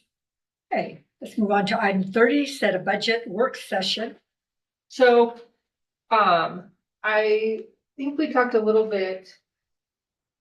Tracy and I spoke some about maybe having a couple more budget work sessions this year. We thought, and this you'll have to tell me when you look at your schedules right now, the afternoon of the 4th of June 4th, after the meeting, because we have the morning meeting that morning, and then June 5th. I think it would be really helpful. There are some requests from various departments, so I kind of thought maybe we would like to see the airport and maybe the library and the fair board come in and speak to you guys about their requests. We could do that maybe in the afternoon, and then I could schedule. I think if we just went through department by department and went through, and the departments were either on Zoom or available to come in and speak to it if you guys have questions. Doesn't have to be extremely formal, like rigid in terms of, I'm going to schedule you at 8, 9, 10, because I feel like that it's too hard to stay by that. But we can kind of just work through the P drive and go over every department and just make sure that we catch everything. There were a couple things that we overlooked last year. So I think I just want to make sure with everything being digital that it is helpful. Tracy and I kind of spoke that maybe we need to go through every single department to make sure that we just capture everything.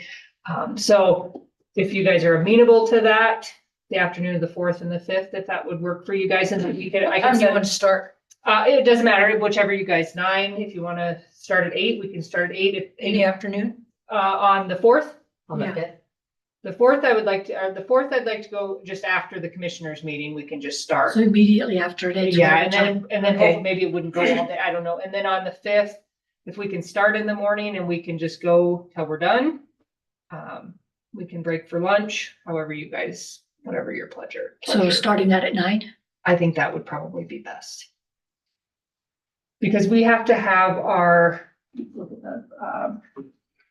the calendar, we have to have our proposed budget to the paper. I have it in my calendar here, so we'd like to get through that so that if we have any questions, because we do have a lot of things to talk about if we're gonna look at any increases in salary and things like that, so. I'm trying to talk and look at the same time. 9 o'clock, right? 9 o'clock on the 5th, and I'll send you guys an invite so that you have it for your calendars. And then I'll send out a reminder, of course, prior to that meeting calendar. Because I have to have the budget to the paper, proposed budget, June 19th. June 19th. Okay, so that gives us some time to go over everything, but it also gives us time to go over those 1% requests and everything too. So if that's okay, so the afternoon, or I guess we could just say after the June 4th meeting and then on the 5th, starting at 9 a.m. Okay. Can I have a motion for that, commissioners? So move. Second. It's been moved and seconded that we set a budget work session for June 4th, immediately following the county commissioner meeting that morning, and June 5th, starting at 9 a.m. till we are done. Second. Sorry, it's just, Okay. all in favor? Aye. Opposed? Motion carries. Thank you. Item 31, set a joint work session between the City of Laramie and Albany County Commissioners at City Council Chambers on August 13th, 2024 at 6 p.m. So I've asked you all, and I know Terry, you have state fair. So with it being joint with the city, we've already tried this. This is the second date that we've tried. They will have a Zoom option too, if you would, if I can try from State Fair. you can. Yeah, I know. It's the STIP project that they do every year. And I know because I thought they were going to do it on the 27th, but evidently they couldn't get all of council. So it was like, what can we do here? So if it's okay, I will let Nancy know that we can do it that night. And Terry, hopefully maybe you can jump in on that. If not, maybe we can. Well, don't worry about it because I can catch up with that. Okay, sounds good. So if we can set that work session as well. Can I have a motion for item 31, please? So moved. Second. Been moved and seconded that we set a joint work session with the City of Laramie and the County Commissioners and City Council Chambers for August 13th, 2024 at 6 p.m. All in favor? Aye. Aye. Opposed? That motion carries. Item 32, approve payroll and vouchers for May 2024. Move to approve the payroll vouchers for May 2024. Second. Been moved in as moved